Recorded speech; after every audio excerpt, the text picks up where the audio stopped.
Ricardo já havia perguntado, eu adiantei, né? Os membros da banca, então, são os doutores Tércio Ambrise, né, da USP, a doutora Luciana Figueiredo Prado, também vinculada à USP, e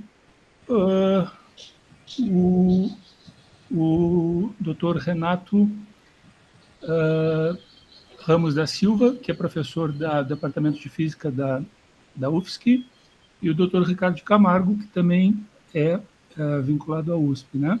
Eu sou orientador da Luana, a Paula, que hoje está trabalhando no Instituto de Hidráulica da Cantábria, é co-orientadora da Luana, né? A Paula participou desse trabalho desde o começo e a ajuda dela, sem dúvida alguma, foi fundamental no desenvolvimento não só do trabalho da Luana, mas do projeto como um todo. Então, pessoal, não sei se vocês estão familiarizados, né, com as regras do nosso programa, mas a Luana vai ter 30 minutos para fazer a apresentação dela. As perguntas a gente deixa para depois da apresentação, né? E cada membro da banca tem 30 minutos para arguição. Se todos concordarem, vou dar prioridade para começar pelos membros externos, né? Geralmente a gente começa pelo mais distante, mas como são todos da USP, eu acho que a gente vai ter que tirar na moedinha quem vai ser o primeiro. A Luciana vai primeiro. Tem que dar prioridade para as ladies. Prioridade para a Luciana. Então tá, Luciana, foi sorteada. E aí depois, então, eu passo a palavra para o Renato, que é o único membro da casa mesmo. Certo, pessoal? Obrigado mais uma vez, então, pela presença de todos. Luana, a palavra está contigo, eu vou controlando o tempo aqui. Talvez seria bom a gente fechar as câmeras, né? Se bem que não está trancando, mas só para deixar a tela toda só para a Luana. Obrigada, Fetter. Bom, vou compartilhar aqui a minha tela com vocês, então, para que a gente possa iniciar a apresentação. Enquanto isso, eu já gostaria de agradecer especialmente os membros da banca e também todos que estão aqui a dedicar um pouquinho do seu tempo para assistir a minha apresentação. Peter, pode me confirmar, por favor, se já estão visualizando a minha tela? Sim, acabo de ver. Bom, então, eu vou apresentar aqui para vocês um pouquinho desse trabalho, né, que trata, então, um pouquinho sobre a caracterização e as projeções futuras dos padrões atmosféricos sobre o Atlântico Sul. Eu vou tentar levar essa apresentação, né, de uma forma bastante leve, iniciando com uma introdução, falar dos objetivos desse trabalho, em seguida explicar quais são esses padrões atmosféricos que a gente utilizou, e depois mostrar, então, as análises e os resultados que a gente obteve nessa dissertação, e uma breve sessão com aplicabilidade, então, desses resultados que a gente obteve. E aí depois finalizar com a conclusão, com algumas contribuições aí que teve esse trabalho. Bom, como a gente está falando de projeções futuras, uma das primeiras coisas que a gente não pode deixar de lado são as mudanças climáticas, né? Então, quando a gente pensa em mudanças climáticas, uma das primeiras questões que nos vem à cabeça é quanto é essa mudança climática. E é extremamente importante que a gente consiga, então, mensurar essas mudanças, principalmente visando reduzir as vulnerabilidades da população de uma forma geral, mas pensando aqui especificamente nas populações costeiras. E foi pensando, então, né, em como mensurar essas mudanças que foram surgindo alguns institutos, alguns grupos, né, de pesquisa e alguns experimentos do sistema terrestre, de modelagem do sistema terrestre, como é o caso, por exemplo, do Programa Mundial de Pesquisas Climáticas, o WCRP, o Painel Intergovernamental de Mudanças Climáticas, que é algo que a gente escuta falar bastante, né, o IPCC, e também, como um exemplo, né, de experimentos de modelagem, a gente tem o que é mais conhecido, que é o CEMIP, né, o Projeto de Intercomparação de Modelos Acoplados. Bom, esses modelos, então, eles são amplamente utilizados, né, em todo o globo, em estudos aí de variações climáticas. E no Atlântico Sul não é diferente. Entretanto, apesar de a gente ter vários estudos que utilizam esses modelos no Atlântico Sul, nós temos poucos estudos que tratam sobre uma avaliação desses modelos de forma comparativa. Além do mais, alguns desses modelos, né, por exemplo, os modelos que fazem parte citando principalmente os modelos que fazem parte do CEMIP, a gente tem a sexta fase do CEMIP, que é a fase mais recente, onde esses modelos são muito recentes, então ainda existem poucos trabalhos que exploram esses resultados dos modelos do CEMIP 6. E aí, falando um pouquinho mais específico sobre, então, o Oceano Atlântico Sul e o que esses modelos tanto avaliam, a gente já tem, né, muitos estudos que unem, então, o estudo de sistemas atmosféricos já conhecidos aqui no Atlântico Sul, como é o caso da Zona de Convergência do Atlântico Sul, as ACAS, que a gente tem ouvido falar bastante, aí, principalmente nesse início de ano, né, por conta das chuvas mais intensas na região centro-oeste, principalmente, e sudeste, e também o ASAS, né, o Anticiclone Subtropical do Atlântico Sul. Aqui eu trouxe algumas imagens só representando, né, esses sistemas. Entretanto, a gente não tem um estudo e nem tem esses padrões, esses sistemas atmosféricos ou padrões atmosféricos que representem mais o dia a dia, né, os demais sistemas que a gente observa aqui no Atlântico Sul. Além disso, esses sistemas, eles também vão estar gerando, né, vão estar relacionados com algumas respostas que a gente vê frequentemente nos oceanos, né, como é o caso das ressacas, por exemplo, ou mesmo falando da atmosfera, como casos de alteração nos índices de precipitação.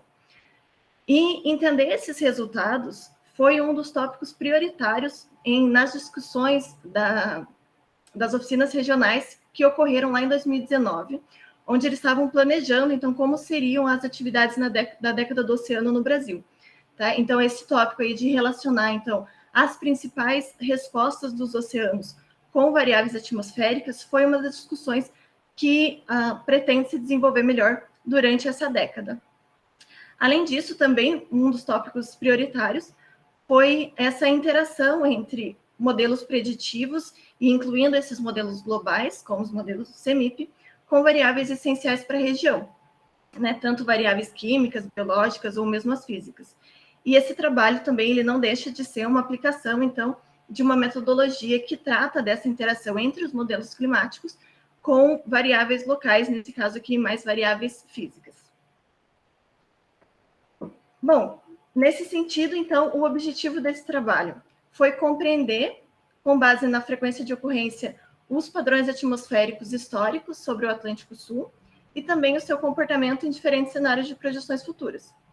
E para conseguir esse objetivo, então, primeiramente, a gente precisa estabelecer esses padrões atmosféricos, para que em seguida a gente consiga avaliar, então, o desempenho desses diferentes modelos globais na reprodução desses padrões, bem como avaliar a consistência das projeções futuras de cada um desses modelos, para que a gente consiga, então, mensurar, ou seja, dizer quanto é essa mudança climática, falando em termos aí da mudança na frequência dos padrões atmosféricos aqui no Atlântico Sul.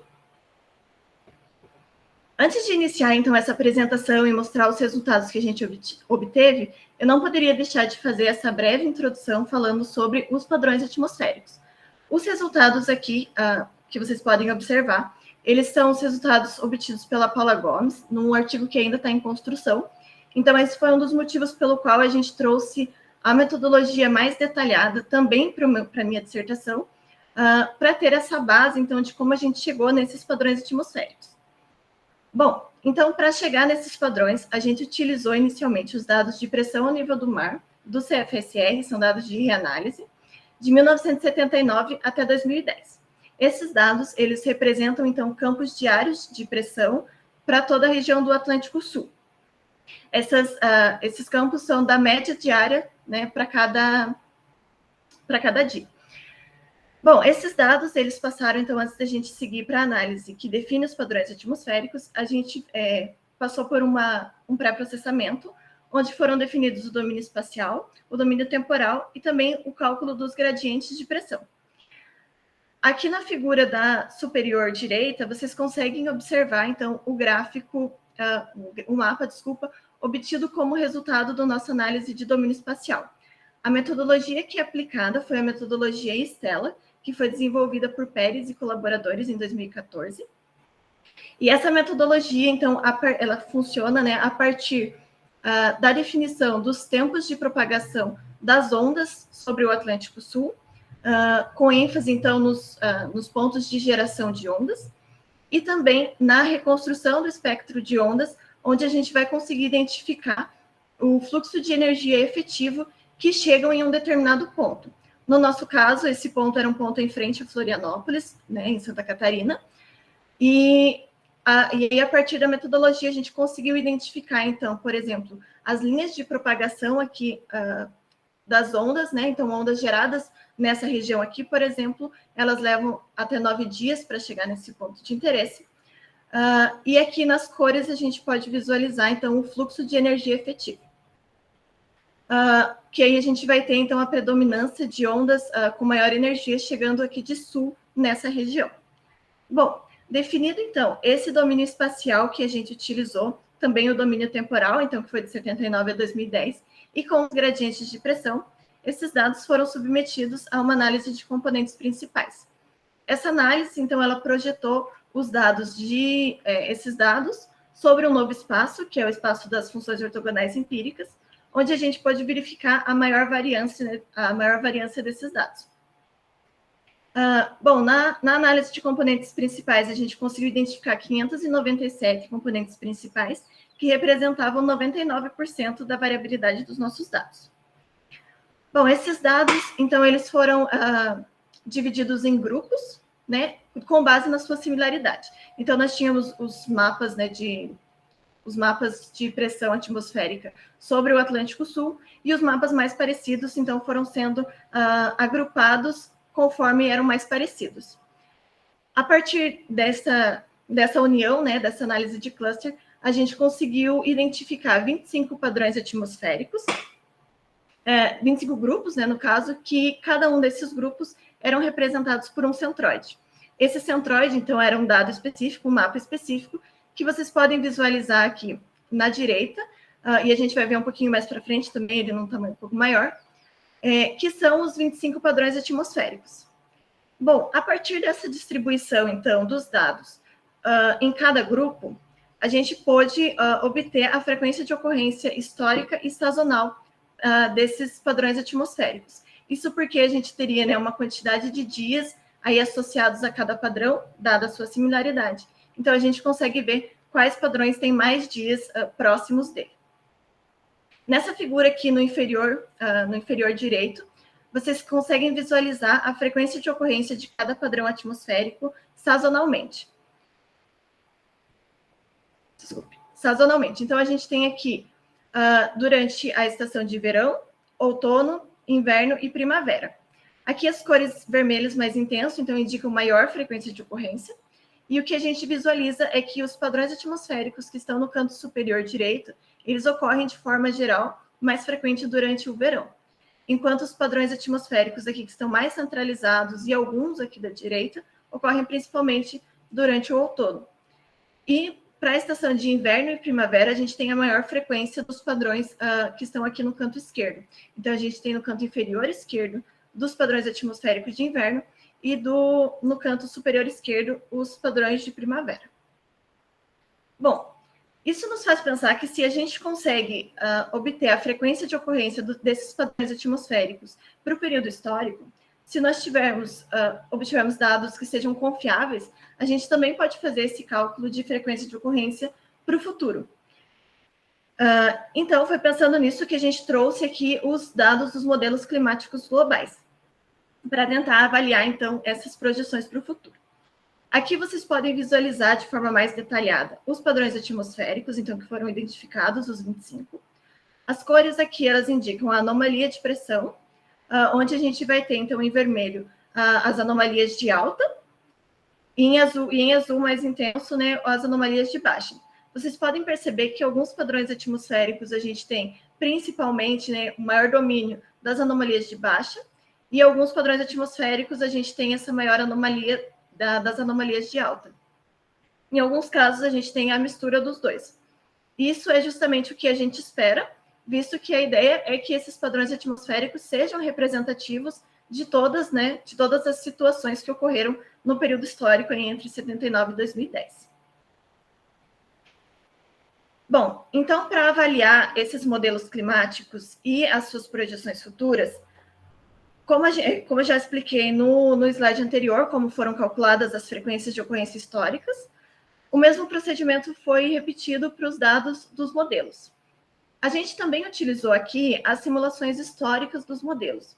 Isso porque, se a gente observa apenas as projeções futuras, nós não temos, né, um dado real para comparar, justamente porque ainda não aconteceram. Então, a gente fez essa primeira análise das simulações históricas e comparou com os dados observados, né, os dados de reanálise, para saber o quão próximo os modelos estavam simulando a frequência de ocorrência desses padrões atmosféricos do que a gente observa na realidade. E aí, para entender, para avaliar, então, essa similaridade entre os dois, a gente utilizou dois índices, que é o Scatter Index e a entropia relativa. Esses dois índices, o que eles avaliam é o quão próximo, então, estão essas simulações dos modelos do que é observado e quão dispersos eles estão, então, desses dados observados. Então, ele vai avaliar, basicamente, a proximidade e a distância entre essas simulações e o observado. E falando, então, das projeções futuras, o que a gente observou foi a consistência dessas projeções.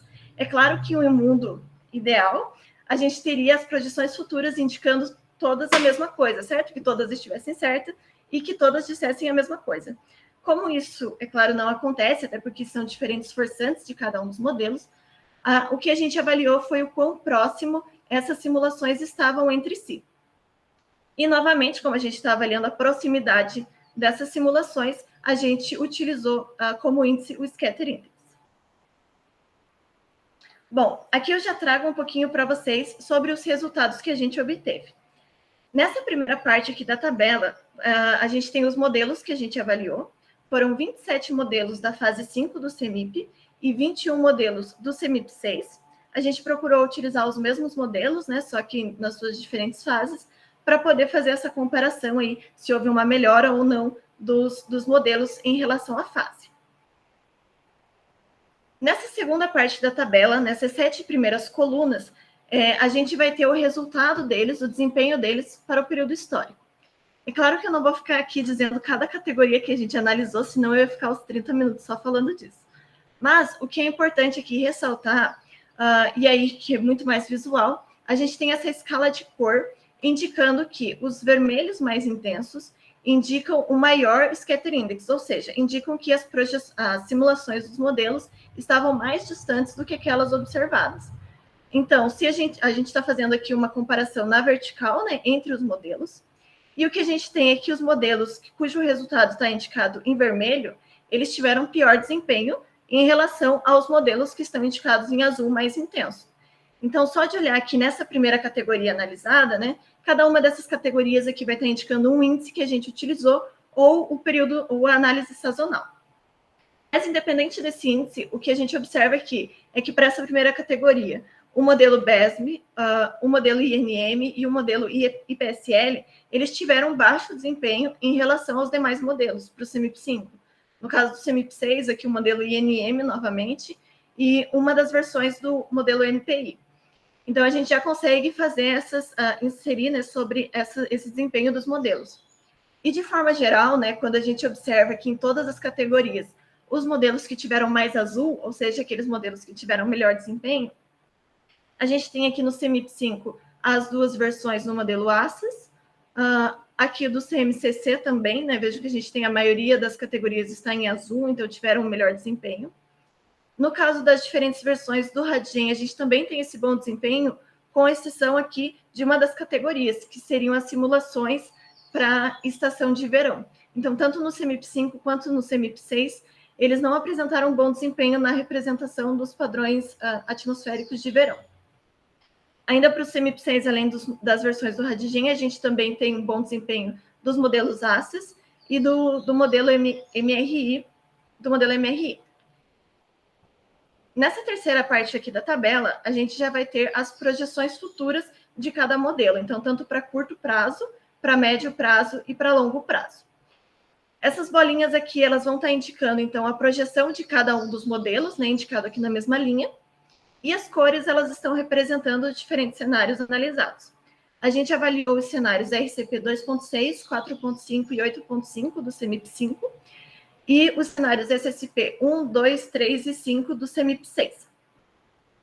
Bom, a primeira coisa, as bolinhas aqui, elas não estão distribuídas aleatoriamente, né? Aqui a gente tem uma escala gráfica, então elas estão distribuídas de acordo com o Scatter Index. E o que a gente espera, né, então, é que esse Scatter Index seja baixo, todos parecidos, todos mais parecidos, para representar, então, uma boa consistência dessas projeções futuras. Se vocês observarem aqui, a gente tem uma área mais, uma área mais escura em todas, né, nas fases, né, das duas fases do CEMIP, a gente tem áreas mais escuras que representam o valor de 3 desvios padrões da média observada das projeções para cada etapa do CEMIP. Então, aqui para o CEMIP5 e aqui para o CEMIP6. A primeira coisa que a gente observa é que, no caso das projeções do CEMIP6, a gente tem já essa área um pouco menor, então, representando que as projeções do CEMIP6 são mais próximas entre si, já apresentando uma melhora, então, entre as fases. E tanto para o CEMIP5 quanto para o CEMIP6, a gente tem algumas bolinhas aqui que estão fora dessa área. Essas projeções que ficaram fora, então, do intervalo de 3 desvios padrões, elas foram consideradas inconsistentes, justamente por estarem muito fora da média observada. Bom, mas quais são essas médias observadas? Nessa figura aqui, a gente tem, então, a média das projeções futuras de todos os modelos, excluindo aqueles que são projeções inconsistentes, de quais são as variações na frequência de ocorrência de cada padrão atmosférico para o futuro. Então, aqui a gente traz essa resposta, né, de quanto é essa variação, quanto é essa mudança. Aqui a escala de cores, então, ela está em porcentagem, né? A gente tem, então, os vermelhos mais intensos, com aumento na frequência de ocorrência de até 3%, e os azuis mais intensos com redução na frequência de ocorrência de até 3%. Aqui a gente tem os cenários, então, as projeções divididas para curto, médio e longo prazo, nas colunas, e nas linhas para cada um dos cenários, tá? Primeiro para o cenário de baixa emissão de gases de efeito estufa, o cenário de intermediária emissão de gases de efeito estufa e os cenários de alta emissão de gases de efeito estufa. O que a gente observa, bom, só mencionando aqui também, esses pontinhos pretos que tem em alguns padrões atmosféricos, eles vão estar indicando que na média, né, de todos os modelos que a gente utilizou, 80% ou mais dos modelos concordam que haja um aumento ou uma redução nesse padrão atmosférico. Por exemplo, aqui no padrão 12, a gente tem essa bolinha preta, e ele tem um aumento na frequência de ocorrência. Isso está indicando, então, que mais de 80% concordam que há um aumento na frequência de ocorrência. Não necessariamente concordam em número. Não quer dizer que todos indicaram que 3% é essa variação, mas todos concordam que há um aumento na frequência de ocorrência desse padrão. De maneira geral, o que a gente observa é que nos cenários de baixa emissão de gases de efeito estufa, a gente vai ter uma variação mais bem distribuída em todos os padrões atmosféricos, e o mesmo se repete para curto prazo nos demais cenários. Então, a gente tem alguns padrões atmosféricos que têm uma maior variação, tanto com aumento ou redução na frequência, mas a gente tem essa variação na grande maioria dos padrões. Enquanto que nesses cenários de intermediária e alta emissão de gases de efeito estufa, para médio e longo prazo, a gente vai ter, no geral, uma redução na frequência de ocorrência da maioria dos padrões atmosféricos e um aumento na frequência de ocorrência do padrão 12. Né? Em todos os cenários analisados, ele aparece com esse aumento, inclusive de até 3%. Né? Aqui, uma exceção seria o padrão 5 também, que vai aparecer com aumento ou uma não variação na sua frequência. Bom, a partir desses resultados, a gente conseguiu, então, gerar dados tanto da frequência de ocorrência dos padrões atmosféricos para o período histórico e também como foi simulado pelos padrões atmosféricos, e também a frequência de ocorrência de cada padrão para o futuro. E isso nos permitiu, então, calcular e dizer, né, gerar esse dado da magnitude de mudança, ou seja, do quanto é essa mudança na frequência de ocorrência de cada padrão atmosférico. Certo, mas para que esses dados são úteis, né? Só um minutinho, eu vou tomar uma água. Para que esses dados podem ser utilizados?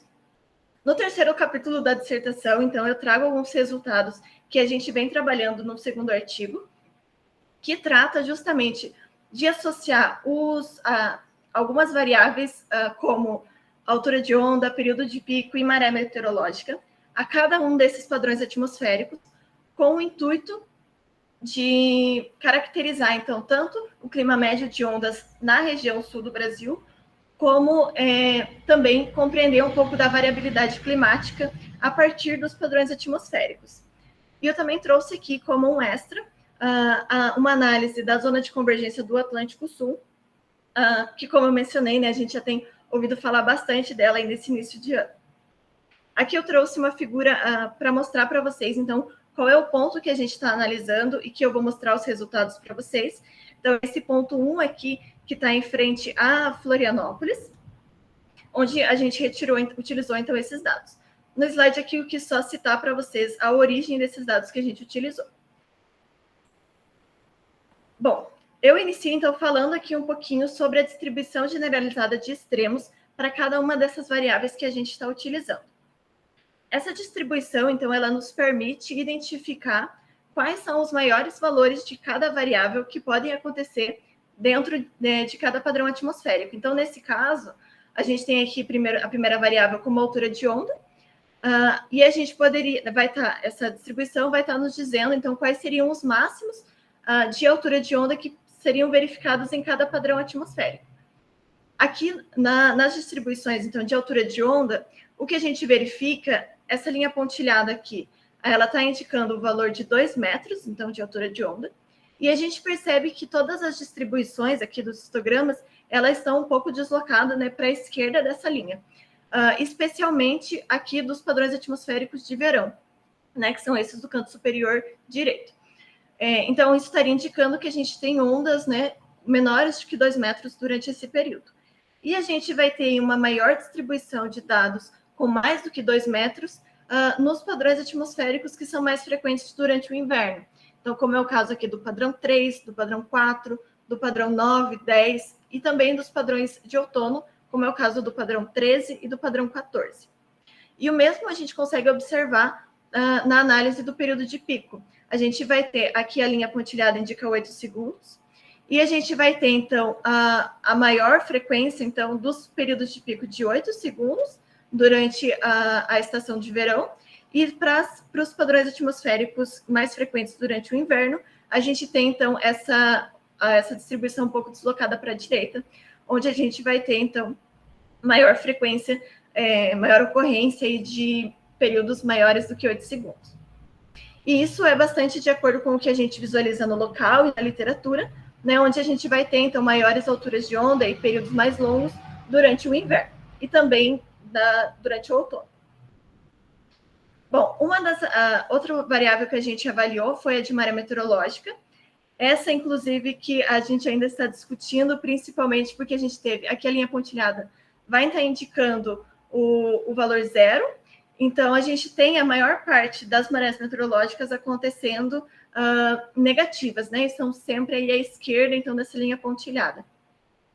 Enquanto que a gente vai visualizar, então, mais dados, né, com maré meteorológica positiva, aqui em alguns padrões atmosféricos que são do outono e do verão, né? Como o padrão 17, aqui a gente tem essa distribuição bem centralizada ali na nossa linha pontilhada. O mesmo para o padrão 18, 22 e 23. No caso, se a gente tem os padrões, então, acontecendo, principalmente no outono, é também algo esperado para essa região.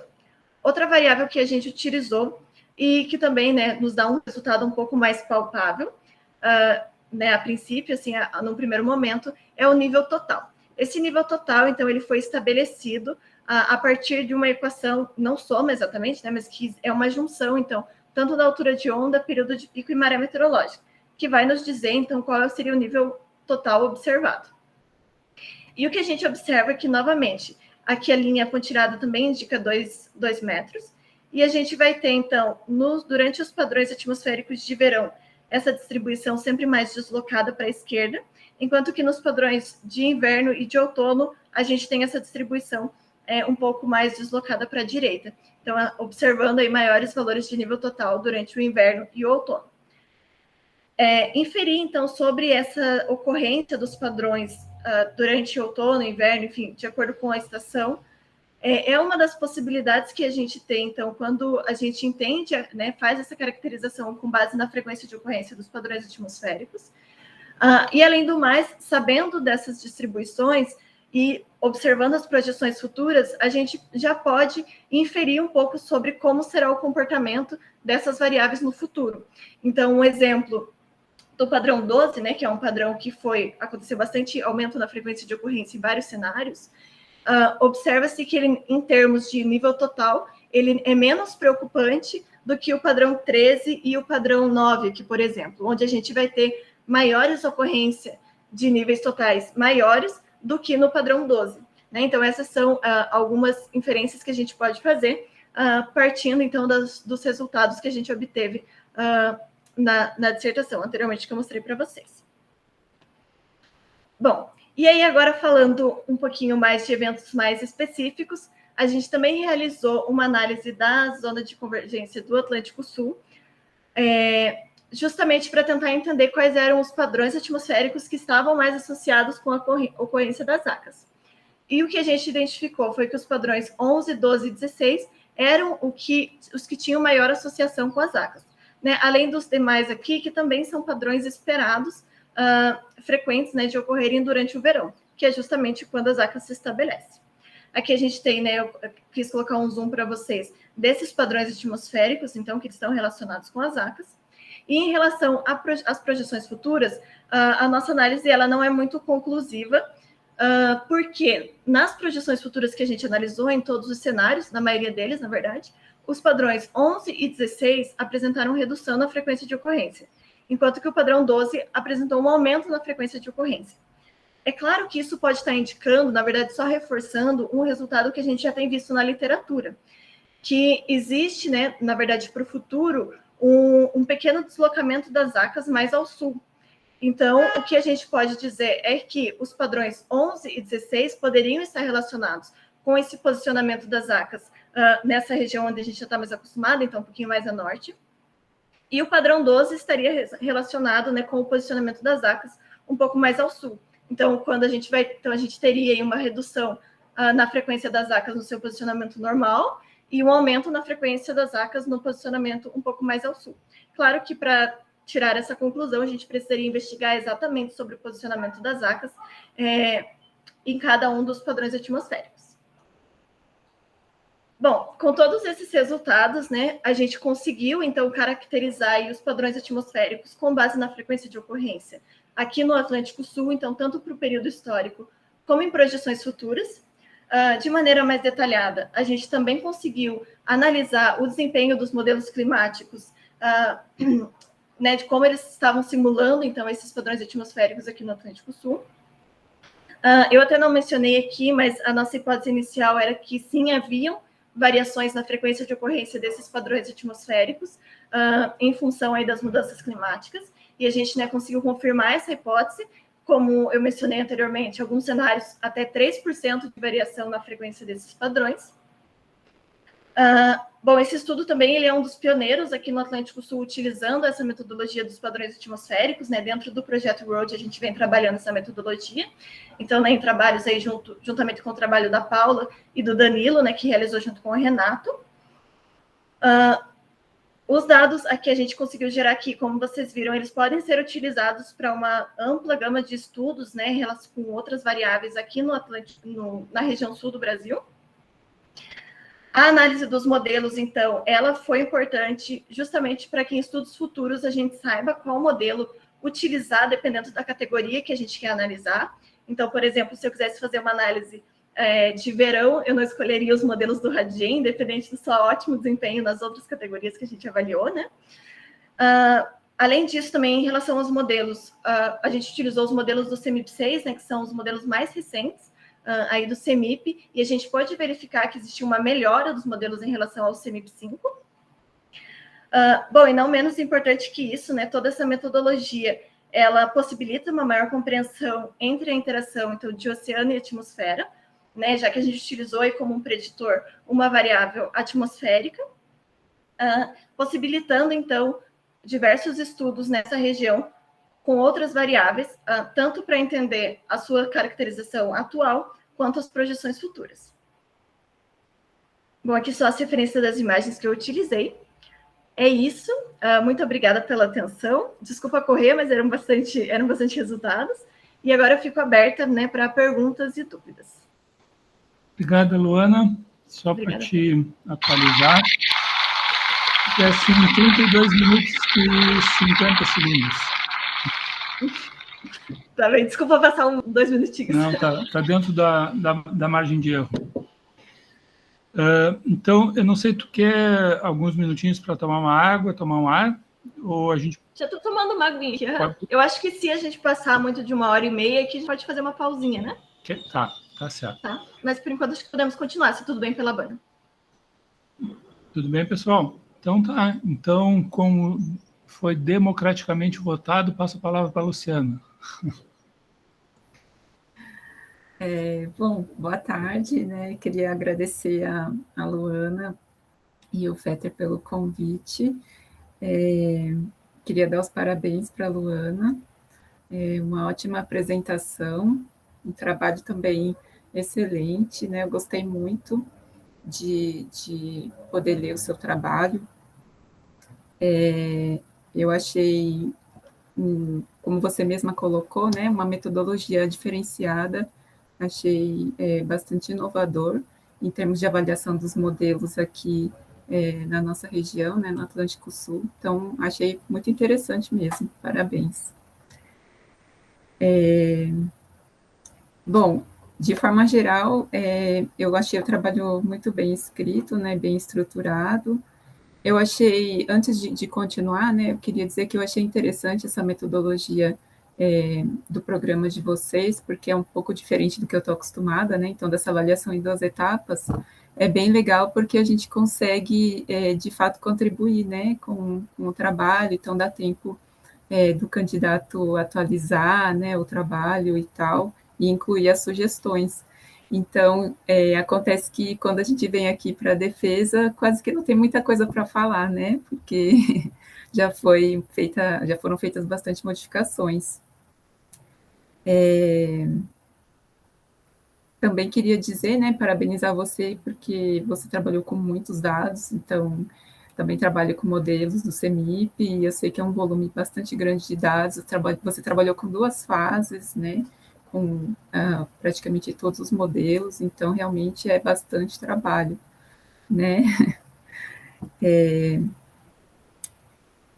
Bom, como eu disse, né, de forma geral, a grande maioria das coisas que eu tinha colocado na avaliação na primeira fase, eu acho que você atendeu, então espero ter contribuído com a melhoria do trabalho. Eu também pude perceber nessa última versão algumas outras modificações que provavelmente foram feitas pelos outros membros da banca, né? Então, assim, é visível a melhoria do seu trabalho, principalmente em alguns aspectos que são bem importantes, né? Como, por exemplo, a questão da figura, onde você mostra os padrões, né? Então, isso era uma coisa que eu tinha sentido bastante na primeira versão, porque a gente não conseguia ver os padrões, e era o que a gente mais queria ver. Então, assim, acho que agora ficou legal a figura. Acho que agora dá para ver bem os padrões. Sobre os artigos em si, eu fiquei um pouco confusa, porque você disse que o primeiro, né, vai ser submetido para Scientific Data, e aí agora nessa última versão da dissertação, você disse que o segundo já foi submetido, e aí, só que a versão que você apresenta está em português, e aí na sua apresentação você disse que ainda estava trabalhando, então eu não entendi muito bem se você já fechou esse trabalho, já submeteu ou não. Eu acho que foi algum erro, algum momento. Eu cometi o erro, então, de na segunda versão colocar que já tinha sido submetido. Ele ainda não foi submetido, né? De fato, a gente ainda está trabalhando. Então, o primeiro artigo já foi submetido, né? Com as sugestões e as contribuições que vocês fizeram. ele já foi submetido, mas essa segunda parte, esses resultados que eu apresentei de forma complementar, que ainda estão em português, esses ainda não foram submetidos. Ah, tá Acho certo. que foi algum erro mesmo na hora de digitar, eu não percebi. Eu acho que está bem quando você faz a apresentação da estrutura aqui no 1.4, aí você diz em algum momento, acho que no segundo parágrafo, você diz que foi submetido à revista Atmospheric Science Letters. Acho que é isso. Nossa, não. Eu acho porque assim, a gente teve um pequeno probleminha que com o programa, e aí eu achei que a gente teria que submeter esses resultados como um segundo artigo. E aí eu comecei a mudar essa estrutura da dissertação, né? E aí eu acho que nesse momento que a gente acabou não submetendo o artigo, eu esqueci de tirar mesmo. Obrigada por apontar. Então acho que é legal corrigir lá, porque senão eu fiquei assim, nossa, mas se ela já submeteu, por que ainda está a versão em português, né? Sim. Então tá, agora entendi. Obrigada. De nada. Bom, eu tenho muito pouco para falar do que eu tinha. Uma coisa só que eu acho que eu não tinha sugerido claramente foi lá na linha 243, 244. Deixa eu achar aqui. Que eu tinha dito assim, né, para você citar esse trabalho aqui da Michelle Reboit e coautores, né, 2019. Sim. Na verdade, eu acho que eu não deixei muito claro, mas era porque aqui, do jeito que você colocou, dá a entender que essa frase que é atribuída a esse trabalho, né, mas não é isso. Sim, porque nesse trabalho eles fizeram como uma revisão, né, da região do Atlântico Sul, então seria para só dar assim, dizer que já tem uma certa discussão, né, em forma de revisão sobre o assunto, mas não atribuir essa frase a esse estudo. Aí eu acho que eu não tinha deixado isso muito claro, então, se você puder fazer essa modificação, tá? Senão fica parecendo outra coisa que não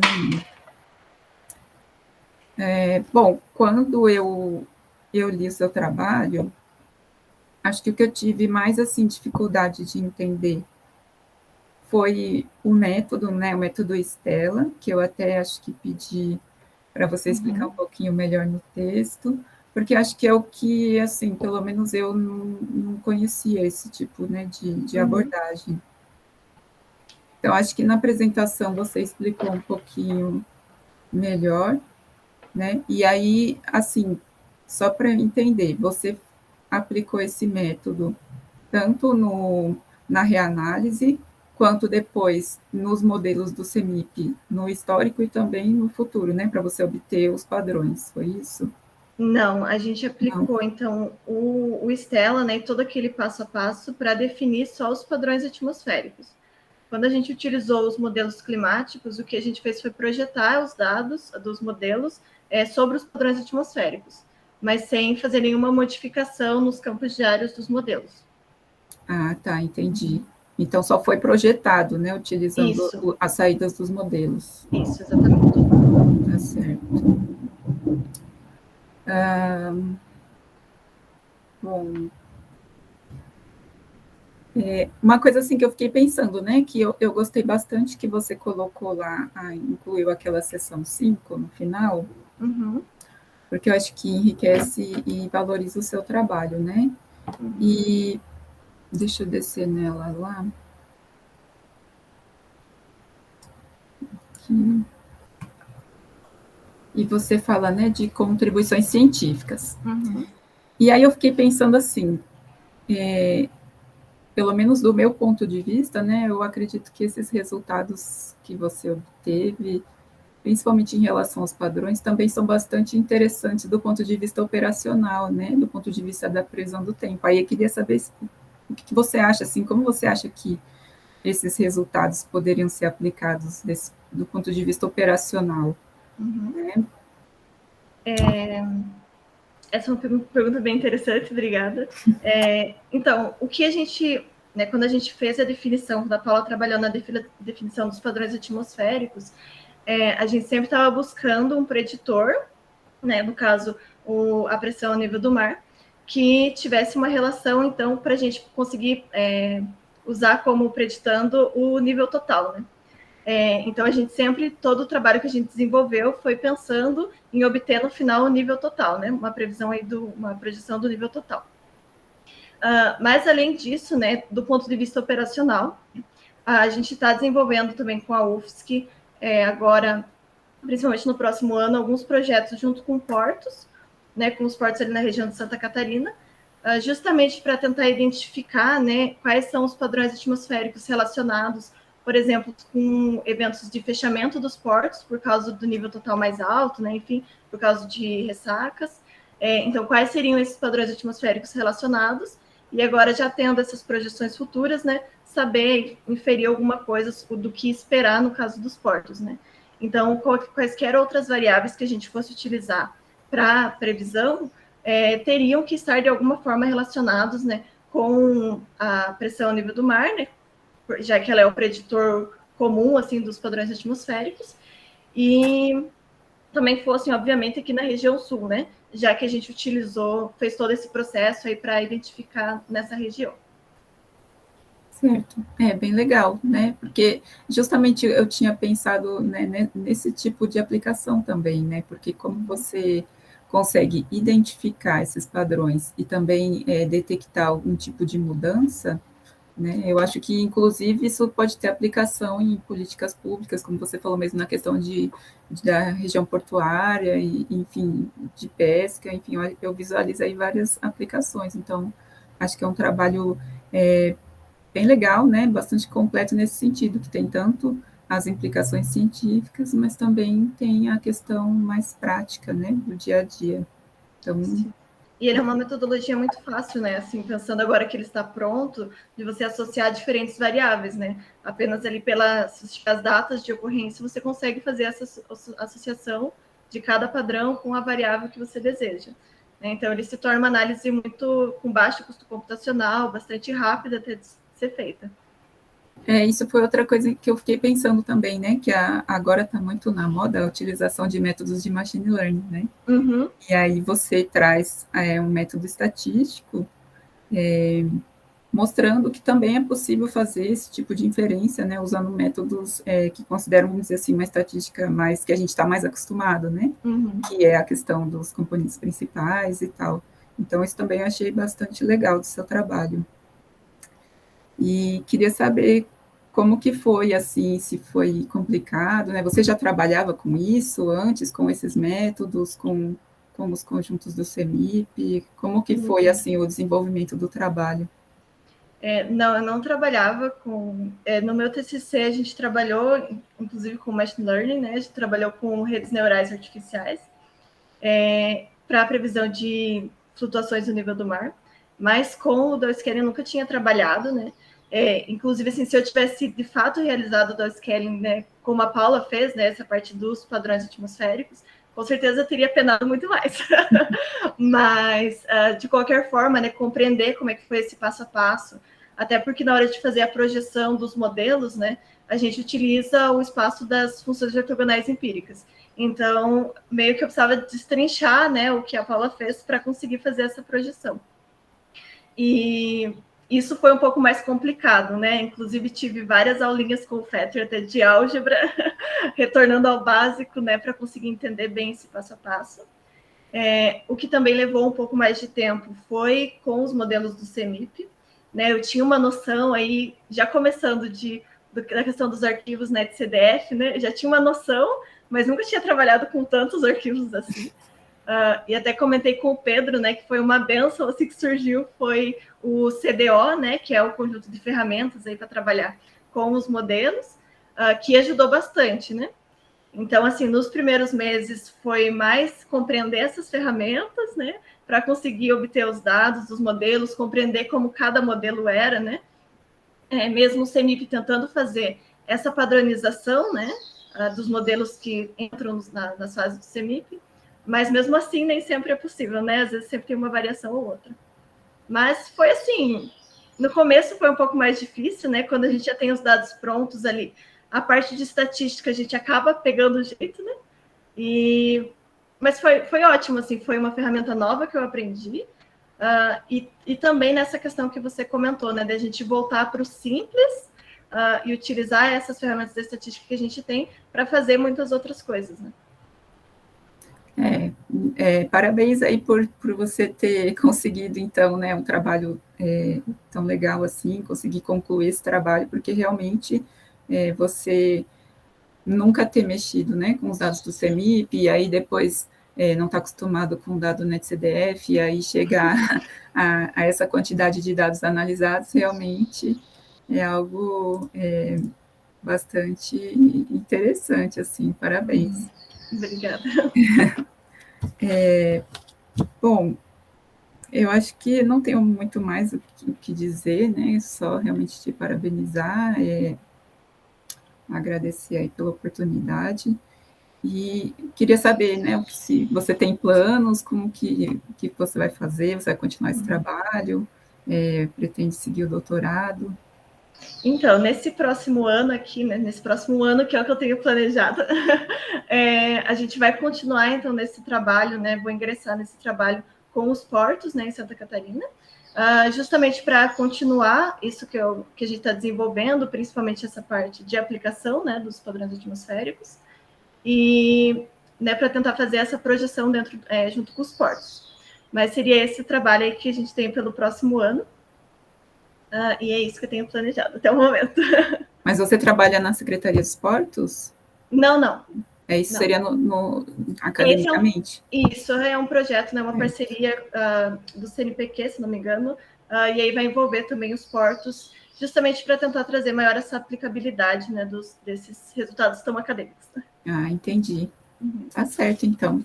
Então, te desejo uma boa sorte na sua jornada aí, e te parabenizo novamente e agradeço pela oportunidade de contribuir com o seu trabalho. Eu que agradeço, suas contribuições foram muito boas, consegui acrescentar, né, a maioria delas no artigo, como você mencionou, esse método, né, esse formato de duas avaliações, duas etapas da defesa é muito bom, justamente por a gente conseguir introduzir, né, essas sugestões no artigo, que de fato, né, é o que mais importa, o que tem mais visão, né, do nosso trabalho. Então, muito obrigada. Obrigado, Luciano. Antes de passar a palavra para o próximo, enquanto o Ricardo e o Tércio tiram para o ímpar ali, eu só queria dar um testemunho. Não, é o homem do cabelo branco, diria. Não, tem que ser quem é muito mais velho, assim, muito mais velho. Eu só queria explicar para a banca e dar um testemunho para tirar qualquer culpa da Luana, e agradeço a Luciana por ter pego esse erro que ficou no texto. O que aconteceu foi o seguinte, pessoal, nosso programa a gente está na área de geociências, né, na CAPES, e o nosso programa tem uma regrinha que os alunos têm que submeter um artigo para uma revista, no mínimo B2, né, da área de geociências, tem que ser da área de geociências. E nunca passou pela nossa cabeça que a Scientific Data não era B2 das geociências. E quando a Luana foi ver, eu já estava aqui, acho que eu já estava... Não, eu estava em Floripa ainda. E quando a Luana foi mandar a documentação para o programa, ela ficou apavorada ao descobrir que nas geociências a Scientific Data tem uma pontuação muito baixa, embora o índice de impacto seja altíssimo, né? Muito embora em outras áreas da CAPES ela tem um PALIS bem maior, né? Que eu acredito que isso vai ser resolvido agora com essa unificação dos QALYs, né? Esse probleminha, né? Então, o que a gente havia cogitado era de submeter esse segundo artigo, que estava em andamento, né? Para uma revista B2, simplesmente para poder cumprir essa exigência legal aí. Mas eu achei isso um absurdo muito grande, e conversei com o coordenador do programa, que é o professor Paulo Pagliosa, expliquei para ele a situação, o Paulo concordou comigo.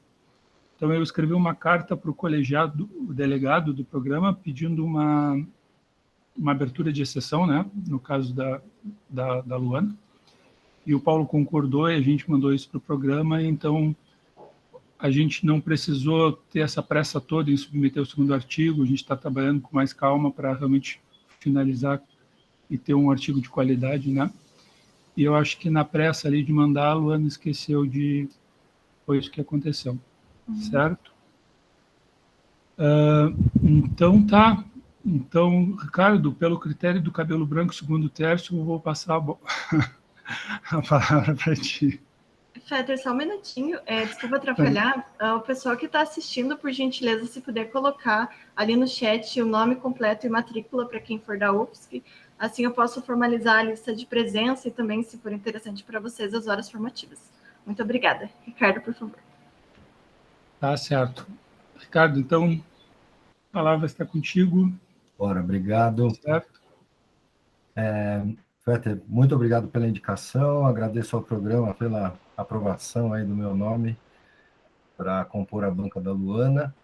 É um prazer encontrar com os colegas que eu já conheço há bastante tempo, aqueles que eu conheço há bastante tempo virtualmente, que nem o Klein, assim, que eu nunca encontrei, quer dizer, a gente talvez já tenha se encontrado, mas não falado. Queria pedir desculpas para a Paula, que eu não a cumprimentei logo que entrei na sala, uma deselegância, a Luciana já me consertei. Pessoal, é um prazer vê-los, é realmente uma pena a gente não estar fazendo uma sessão presencial, né? Essa pandemia está judiando para caramba, mas se Deus quiser está acabando. Não que eu goste de aglomerações ou shows ou multidões, mas o nosso meio acadêmico, tudo bem, tem várias vantagens, né? Estamos em vários locais do Brasil, estamos nos encontrando, cumprindo com todas as regras, mas, puxa, faz uma falta enorme. E, bom, é um prazer encontrar com a Luana. Eu conheço a Luana pessoalmente lá de Pontal, uma vez que eu fui lá para um daqueles cursos condensados do IOI que o Maroni organiza, que o Fetter também estava lá, inclusive, e que foi uma experiência muito legal. E eu também conheço a Luana da monografia da graduação dela. Eu sei que ela é realmente uma faquinha afiada, né? Canivetinha suíço, consegue se virar bem. E agora não foi surpresa para mim ver um trabalho super bem desenvolvido, para o qual eu já parabenizo. Ela conseguiu realmente incorporar as nossas sugestões, ela de um ponto do projeto muito bacana, cumpriu um lado, né, que cabia a ela, que a gente enxerga muito bem. E esse esquema, realmente, como a Luciana falou, aliás, a Luciana pegou, né, se a gente tivesse combinado, quando a Luana recebeu as críticas, deve falar, não, esses caras combinaram, não é possível, eles pegaram exatamente as mesmas coisas, né? Parece que a gente combinou, né? Quando ela foi falando, eu falei, puxa vida, então, realmente eu vou ficar sem nada para falar. Mas esse esquema é muito legal, porque a gente faz uma revisão, né, antecipada da submissão, o estudante incorpora no trabalho, né, com certeza lapida, são outros olhos que estão ali massageando, né, o trabalho, massageando às vezes com grosa, né, querendo ajeitar, querendo fazer, mas nesse aspecto esse esquema é muito legal. Eu acho que é uma garantia para o aluno, né? Ele tem que mostrar um trabalho bom, porque senão a banca nessa hora fala assim, bom, vem cá, isso aqui não dá, né? Aqui não tem. Então é um esquema bem legal. E tem o tal de professor Tércio lá da CAPES, da área de geociências, que ele, né, ele sugere, ele recomenda para a gente um monte de coisa acerca dos programas, né? Então, realmente, essa estratégia ela é extremamente adequada no sentido de comprovar, de deixar um registro do esforço, né? Quantas dissertações e até teses que eu já participei de banca, que a gente sabe que tinha um potencial enorme para dar um artigo ou até mais, e que muitas vezes, ou porque o cara arrumou um emprego, não continuou no meio acadêmico, né? Então, eu entendo que exigir do aluno tem esse lado, parece que está botando né, um nó de forca no pescoço dele, mas é uma coisa bilateral, é um ganha-ganha, o aluno também precisa daquilo, além da dissertação, né? Isso faz com que ele tome até mais gosto mesmo na pesquisa que ele desenvolveu. Então, Eu acho isso perfeito. Eu acabei de deixar a coordenação aqui do nosso curso, a gente também tem uma exigência nesse sentido, e é para doutorado, não é para mestrado. E então, eu acho que vocês estão erguendo aí o sarrafo, como a gente costuma dizer, e a Luana já passou, né? Conseguiu passar aí direitinho. Eu acho que essa submissão, Fetter, com relação à questão da Qualis, é uma questão de tempo para a gente ter equalizado, né? Às vezes você vê lá em ciências ambientais, ou mesmo na área de engenharia, ou das engenharias, né? Que é super, né? Tem scores altíssimos, né? Então, eu acho que esse quesito vai ter sido atendido com essa submissão, porque ela tem um lado realmente muito legal. Com relação ao documento revisado, então, né, como se a gente fosse revisor de revista, as incorporações tiveram de bom tamanho, deu para perceber o quanto que você, como é que eu vou dizer, incorporou, assimilou, né, pegou no cerne daquilo que a gente queria pontuar, e destacou melhor os weather types, né, essas coisas ficaram realmente... Aproveitando uma resposta que você deu para a Ana, eu achei que o procedimento de determinação nos modelos do SAMIP era exatamente o mesmo. Depois é que fui ver no texto, realmente tem essa questão das projeções, né? Por que que não faz, Luana, tem alguma... Por que que não aplica exatamente a mesma coisa do Stella nos campos de pressão, né, sea level pressure dos campos do CEMIP, e sim usa essa estratégia de projetar? Agora sim. Bom, primeiro porque a ideia dos padrões atmosféricos, a gente utilizou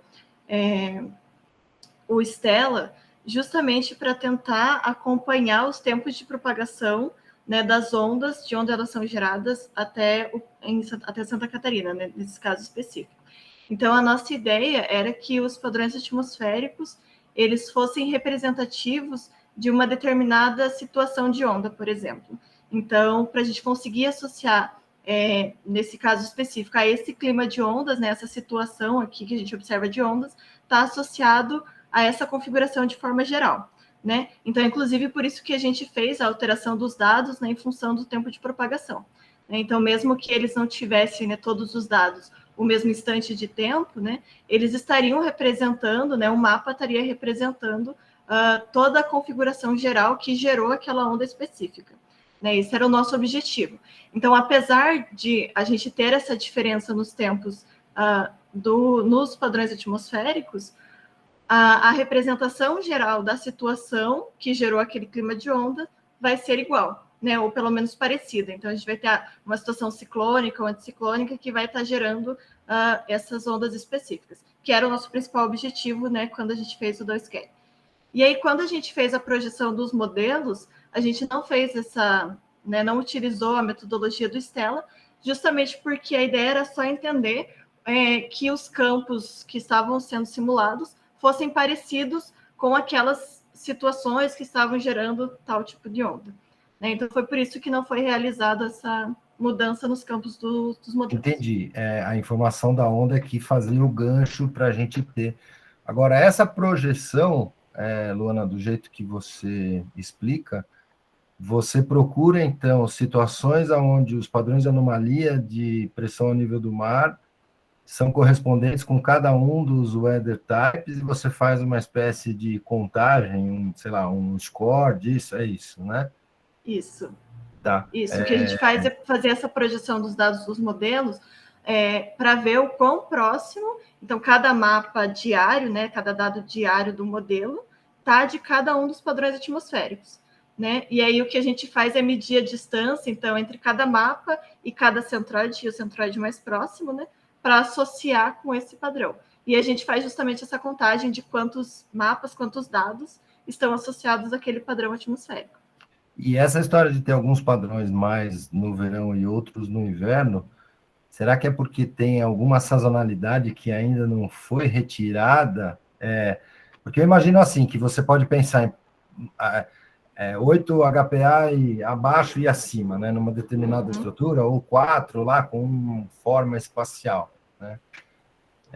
Mas isso você tem que pensar em qual época do ano que você está, né, e qual é a situação que está, porque como você parte de campos diários, né, então é interessante essa... E assim, talvez, agora que eu me toquei, porque eu falei assim, puxa, a história da projeção, será que é isso que faz com que algumas coisas ainda tenham aspecto sazonal, né, dos weather types? Não sei, talvez seja uma coisa também para se considerar. E lógico que se você tivesse a informação de ondas correspondente a cada modelo, né, do CEMIP, você poderia aplicar exatamente a metodologia Stella, considerando que são as ondas geradas naquele modelo, aí sim você poderia fazer TARQUAR, né, como diz o pessoal anterior, você poderia aplicar considerando as ondas que estão chegando em Florianópolis, né. Agora, uma outra coisa que eu acho que também vale a pena a gente só deixar claro aqui, Luana. Quando você diz que você associa o 11, o 12 e o 16 às ACAS, você está dizendo que você, numa determinada data, fez lá a contagem dos tipos, e quando você confere as datas que cada tipo aconteceu com cada fenômeno, está lá um evento de Zacas, por exemplo. É assim que você fez? Basicamente assim, a gente pegou as datas, uma tabela que foi gerada pela Rosso, né, onde a gente tinha as datas de início e permanência das ACAS. A gente observou, quando a gente foi feito, né, o Dowscan, a gente já tem o período aí de 1979 a 2010 associado a cada um dos padrões, né? Então, o que a gente fez foi visualizar, não obviamente não assim, né, automaticamente, mas visualizar onde cada data de ocorrência, de permanência das ACAS caía. Essa data aqui estava acontecendo o padrão 11, essa o 12, essa o 16. E aí calculou a frequência com que esses padrões aconteciam, né? Certo. Agora, eu fiquei assim um pouco... Quando você faz o método Stella e aplica para achar os weather type, você pega valores em instantes de tempo diferentes, qual é a data que você pega como target, né? Como alvo? É a data da chegada da onda, né? O que você usa é... Não. Isso. Na verdade, assim, o que a gente pega é porque no caso do padrão, que a gente associa com a data, a gente não está associando exatamente uma data que aquele padrão aconteceu. O que a gente faz é ver... A gente está vendo o quão próximo aquela data, né? O mapa daquele dia está próximo de um padrão atmosférico. Tá. Não, porque realmente, quando a gente olha lá para o padrão WT11, 12, 16, você pensa, bom, pressão mais alta aqui, pressão mais baixa acolá, e ela está falando que tem umas ACAS aqui. Aí a gente, né, na meteorologia, a gente fica tentando enxergar como que a configuração de pressão estaria associada a um episódio, seja ele de ACAS continental, oceânica e tal, né? Porque isso também é algo que talvez tenha de mais trabalho para você explicar, para vocês explicarem para o... Por conta dessa questão da data em si, de como que você associa aquele padrão, e um pouco também de como a configuração de pressão, mais alto aqui, mais baixo acolá, considerando a climatologia, ou considerando a época de verão, ou a climatologia da época de verão, já que ele é um cara típico da época de verão, o que aquilo representa no campo para a gente tentar enxergar a feição associada às ACAS, né? E isso realmente não fica fácil, Lu. Não fica fácil. Eu, pelo menos, tive dificuldade. Parece até que o 12 tem um gradiente de pressão bem mais deslocado lá para o Rio da Prata, então é curioso isso, né? Aí fiquei pensando, putz, mas não, tem que pensar na época do ano, e, bom, se a pressão é mais baixa na média aqui, mas ela está mais alta, então pode ter um anticiclone. Fiquei tentando juntar uma situação, mas, enfim, talvez isso aqui demande de uma elaboração maior para você conseguir convencer o revisor, tá? Mas, de uma certa maneira, como é que eu vou dizer? Você atingiu o alvo, né? Você conseguiu fazer com que essa análise tivesse um procedimento que pudesse colocar todos os resultados na mesma métrica. E eu adorei aquele... Aliás, você fez uns gráficos bem legais nessas tabelas, com aquela parte achurada e os critérios e sombreado. Muitas vezes a gente, né, usa muito dessa comparação visual, e ali ficou evidente, os mais azuis, os mais vermelhinhos, aquele que as bolinhas estavam perto da borda. Ficou excelente, ficou bem, bem fácil de ver. E ali, assim, a junção daqueles modelos todos, putz, dá uma vontade de olhar melhor para eles, né? Como é que será que isso aconteceu? Eu realmente fico curioso pela dessa questão da projeção, da maneira com que essa projeção é feita, se ela vai incluir ou não aquela questão da sazonalidade, que pode ter ficado um pouquinho lá nos weather types. Não sei, eu já tinha conversado com a Paula e com o Fetter sobre eles, e agora me instalou de olhar essa questão quando você descreveu, Luana. Então, olha, eu acho que você está fazendo uma baita contribuição para esse grupo, manipulou muito bem essas informações todas, conseguiu trazer à tona, né, a essência aí do que você conseguiu pesquisar, e eu realmente não... Eu só queria que, né, essas duas coisas ficassem ressaltadas, não como, como é que eu vou dizer, tique vermelho, nem nada disso, mas talvez sejam os pontos-chave para que as publicações tenham êxito, né, e você consiga... Mas meus parabéns, Paula, Fetter, parabéns para vocês também, era isso. Fico por aqui, devolvendo. Muito obrigada, Ricardo, né, pelas suas contribuições, tanto no texto, né, como você mesmo mencionou, foram bem parecidas com o que a Luciana falou, o que de fato foi ótimo também, porque eu pude ver que, né, eram os pontos críticos do meu trabalho, e de fato esse modelo, né, de etapas da defesa facilitou muito para que eu pudesse mandar então um artigo um pouco mais redondinho, né, para a revista, e também serve, claro, para esse próximo artigo que a gente está trabalhando. Né? A análise das ACAs, na verdade, foi uma sugestão do Renato, ela nem está no outro artigo, mas é uma análise que a gente pode explorar melhor. E a questão da sazonalidade também, com certeza, vamos discutir mais aí com o Fetter e com a Paula, para ver como a gente poderia, né, resolver. Muito obrigada. Obrigado, Ricardo. Só talvez eu consiga contribuir um pouquinho nas tuas dúvidas. A projeção, Ricardo, é uma projeção mesmo, é um produto interno. Então, tu pega cada mapinha... os weather types são vetores, né? Os teus mapinhas também de pressão e gradiente de pressão são vetores. Então, tu pega cada mapinha diário e projeta, tu faz um produto interno. E aí, depois, tu calcula uma distância euclidiana entre aquele mapa e os centroides de todos os teus clusters, né? Da análise de cluster que tu fez, que são os weather types. Então, tu vê qual é a menor distância euclidiana e tu diz, então, essa data aqui pertence a esse cluster, que é um determinado weather type, né? É assim que tu faz a projeção, é a projeção mesmo, é um produto interno. Você, quer dizer, você mapeia esses gradientes no teu campo de área instantâneo e produto escalar direto com aquele vetor que representa aquele weather type, é isso? Na verdade, não é só pressão, né? Pressão é gradiente de pressão. E para montar esses vetorzinhos, a gente usa o tempo como esses preditores foram desenhados para prever nível total na costa, né? Quem é que causa nível total na costa? Até pela bibliografia, a gente sabe que é pressão e gradiente de pressão, porque tu tem basicamente maré meteorológica, a onda e a circulação oceânica, né? A topografia dinâmica média, né? Então, o que a gente faz ali para formar os preditores, para a parte de onda, é considerar o tempo de propagação da onda, que tu pegou bem, é como tu falou. Então, se eu sei que a onda que chegou aqui agora foi gerada lá no meio do Atlântico Sul há 3 dias atrás, eu vou pegar a pressão em T menos 3 dias, entendeu? Para aquela região apenas onde a onda está. Depois tem uma região de T menos 2 dias, T menos 1 dia. Naquelas faixas de distâncias, né? Exatamente. É por isso que tu diz que o weather type realmente não mostra. Tu olha para o weather type, tu não está enxergando as ACAs ali, né?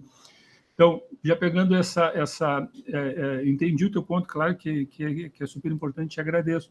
Eu acho, Luana, que o que seria mais interessante tu fazer é que como em cada cluster, né, tu tens um conjunto de mapas ali e cada mapa é uma data diferente, em vez de tu botar o weather type, tu fazer uma média de todas as datas que pertencem àquele cluster. Aí os meteorologistas... Isso! Não, e aí ela vai ver a história da questão da falta ou não da sazonalidade, e se você precisa de um campo básico, digamos, para aquela... Não, é isso mesmo. Puxa, Fetter, obrigado. Esclareceu um pouco. Realmente eu quero entender melhor disso, mas depois a gente bate cabeça. Vamos seguir. Tá, Valeu, legal. obrigado. Valeu, Ricardo. Obrigado, cara. Então, passar a palavra para o Tércio, né?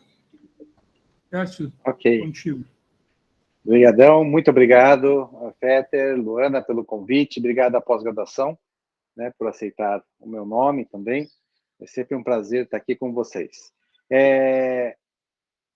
Deixa eu começar até pelo fim, né? Essa dúvida do Ricardo era uma dúvida minha, desde que eu li a primeira versão, e mesmo nessa segunda versão. E acho que é de meteorologista mesmo, a gente quer ver o padrão ali, e eu não conseguia fazer essa concatenação. Agora ficou mais claro com a sua explicação, Luana, e o que o Fetter também acabou de adicionar. E aí ficaria, eu acho que para nós, né, se vocês mandassem o seu artigo, esse artigo com essa descrição, para uma revista de meteorologia, com certeza o revisor ia estar te pegando nesse item. Então, eu acho que o Ricardo foi bem pontual nisso, né? E a Luciana também já tinha colocado alguns pontos. Essa é realmente uma dúvida, o que já ganhamos muito tempo aí. Antes de fazer outros comentários, deixa eu te perguntar, Luana, eu li, né, acabei pegando o artigo do Canos e o artigo da Estela, né? Do Canos já tinha ouvido falar, mas eu confesso que eu nunca tinha lido. Eu achava que aquela estrutura era interessante, eventualmente, para a gente fazer uma análise aqui na América do Sul, mas eu não tinha ainda aplicado. Até pensei em dar isso para algum aluno meu fazer. Depois se perdeu em outros projetos. Mas eu resgatei, graças a você, eu consegui resgatar esse artigo, vi o da Estela também. A minha pergunta direta você saiu do zero, quer dizer, você pegou o artigo, analisou e evoluiu para fazer essas suas análises, ou você já tinha algo semi-pronto do seu grupo e aí você só aproveitou, tendo os dados e tudo mais, baixando os dados e tudo mais? Os padrões atmosféricos, né, que é o que trata o artigo da Camus, ele foi 100% uma análise que a Paula Gomes realizou. Né? Então, realmente, os dados dos padrões atmosféricos eu peguei todos desse trabalho, né, que já vinha sendo desenvolvido dentro do ROAD. O que eu fiz desde o começo foi uma réplica, né, do trabalho do Pérez, de 2014, se não me engano, 2015, Isso. Que aí ele faz essa análise dos modelos baseado nos padrões atmosféricos. Mas os padrões atmosféricos mesmo eu já peguei eles prontos. Então é por isso que, tanto no artigo, ele talvez ficou um pouco mais confuso, né? Eu vi que várias das contribuições que vocês fizeram também foram nessa parte, e inclusive por isso que eu trouxe aqui na explicação, na apresentação, eles primeiro, né? Justamente, já que eles são a base de todo o trabalho, né? Para depois seguir com os resultados e as análises que eu fiz. Mas respondendo a sua pergunta, sim, esses dados eu peguei eles todos prontos já da Paula. Ok, ótimo. Porque, assim, teria sido um trabalho homérico ali, né, Luana? Eu fiquei impressionado realmente com o seu trabalho, assim, porque você lidou com uma quantidade de dados muito grande, não só dados observacionais, mas com os dados de 48, né? 48 modelos. É muito dado para trabalhar, né? E depois você teve que aplicar uma nova metodologia, fazer... E isso tudo, inclusive, é o mais simples. Extrair as informações dos resultados que é o trabalhoso, né? Concatenar isso com aquilo que a gente conhece. E você fez muito bem isso no seu trabalho, né? Eu senti que você... às vezes, as pessoas fazem a parte de análise mais robótica, né? Olha, eu estou vendo que deu uma tendência aqui, uma tendência lá. mas não faz uma concatenação física.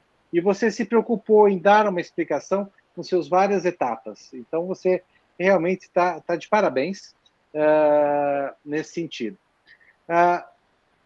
Uma outra coisa que me chamou a atenção, né, eu acho que até comentei com você, foi a estrutura da sua dissertação. Eu acho que eu estou ficando velho e eu acho que eu me acostumei muito com as estruturas padrões.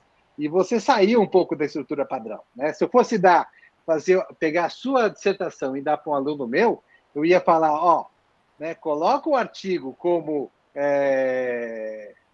anexo e faz uma descrição em português dentro do artigo, siga aqueles padrões. Você não seguiu isso. Aí eu te perguntei e você falou, olha, isso a pós-graduação permite que a gente tenha esse tipo de estrutura. Então, eu falei, para mim está ok, né? Se não permitisse, você falasse, não, eu fiz isso, não, aí na sua cabeça aí seria um problema. Mas eu acho que se a pós-graduação permite, eu acho que não tem problema, né? Para mim sempre a parte estruturante antiga, sempre acho que eu me acostumei tanto que para mim acaba sendo o que deveria ser feito. De qualquer forma, sem problemas. Deixa eu te perguntar, agora eu vou tentar me defender aqui, porque o Fetter tentou me dar uma garfada aí com a Scientific Data. Por que você está mandando o seu artigo para o Scientific Data? Por que você escolheu essa revista? Bom, foi principalmente pela questão dos dados que a gente gerou, né? Apesar da avaliação dos modelos ela ser, né, fundamental e vai ser muito útil para outros trabalhos, uma coisa que a gente queria mostrar era a importância desses dados gerados, né? E como a Scientific Data ela tem esse viés, então, mais de um dado que possa ser retrabalhado, né, por outros cientistas, ele foi uma das primeiras revistas que veio como uma ideia, né? A gente teria, então, aí esse trabalho que não foi só da avaliação do modelo, porque a gente justamente não queria que ele ficasse só como um trabalho de avaliação dos modelos, né? Claro. A gente queria trabalhar mais essa parte de utilidade desses resultados, do porquê teria sido importante a gente fazer toda essa análise. E fazendo um link aí tanto com os padrões atmosféricos, quanto com o que a gente vai trabalhar mais para frente, que então é essa ligação com o outro artigo, né? Que são essas aplicabilidades. Então, foi por isso, porque a nossa ideia era que o enfoque fosse nos dados que a gente conseguiu gerar e como eles, mesmo sendo dados simples, como eles poderiam ser reutilizados em outros trabalhos. Ok. Eu acho que foi uma boa escolha, porque se você manda para um outro tipo de revista, eles iam focar mais nessa parte de resposta física. E aí, as dúvidas que o Ricardo tinha e eu tive, você teria que tentar responder isso de alguma forma. Né? Mas colocando no escopo dessa revista, realmente, eu acho que nas últimas avaliações do Qualis, por ser uma revista que tem esse viés, os membros do Qualis não consideraram a revista top. Mas hoje ela não vai escapar. Hoje, com o novo Qualis deve sair aí lá para, se nada der errado, porque está tudo meio confuso ainda lá na CAPES, lá para março, abril, a revista Data Scientific tem hoje, por um fator de impacto de 5 anos, 7,6. Quer dizer, ela, sem dúvida alguma, será A1, né, no próximo Qualis, já que se olha muito o fator de impacto, e particularmente porque ela está indexada no Web of Science, no Scopus e todas as principais indicadores, né, de índices.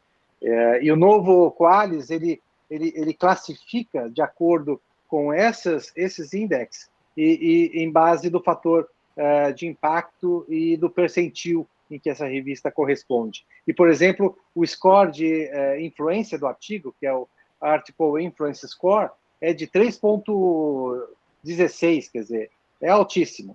Então, é uma revista vinculada a Springer dentro da Nature, portanto, é uma excelente revista, Peter. Com certeza, vocês escolheram a revista top para publicar, né? Eu acho que essa ideia que vocês estão dando, eu acho que é isso que vocês vão ter que defender quando vier as revisões. Quer dizer, porque se você pega um um revisor que tem um viés um pouco mais geofísico, da área ou de oceanografia ou das ciências atmosféricas, ele vai tentar levar para esse lado, e vocês têm que salvar um pouco nesse sentido. Né?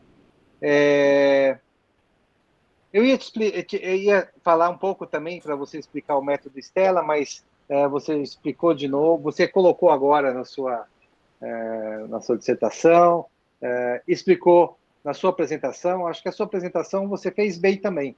Acho que foi uma boa escolha.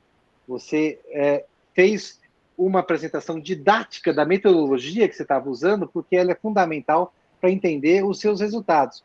Os seus resultados estão lá, né, que foram extraídos daquilo que você usou dentro da sua metodologia. Então, acho que a sua apresentação ficou muito rica nesse sentido e mostrou, né, para nós que você sabe o que você fez. Acho que o mais importante no final de uma dissertação, né, quando você está defendendo, a banca sentir que o aluno sabe o que fez, ele tem confiança naquilo.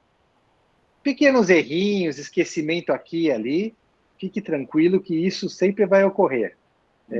Mas, de qualquer forma, o seu trabalho ficou muito bom mesmo.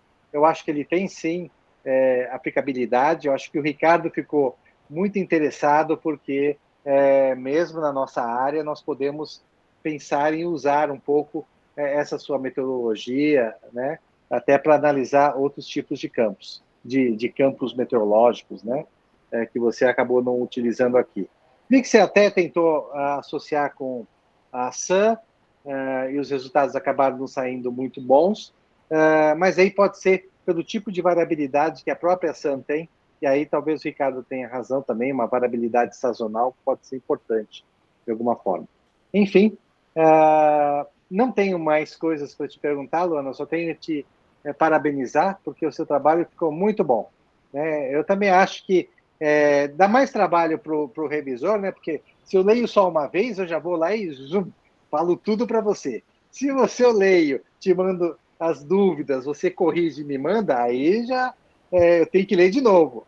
Mas não faz mal, eu acho mas não faz mal, eu acho que com isso cresce muito a qualidade do trabalho, né? Porque mesmo se você deixar passar alguma coisinha, a Luciana pegou bem ali o outro artigo que está lá no texto e tudo mais.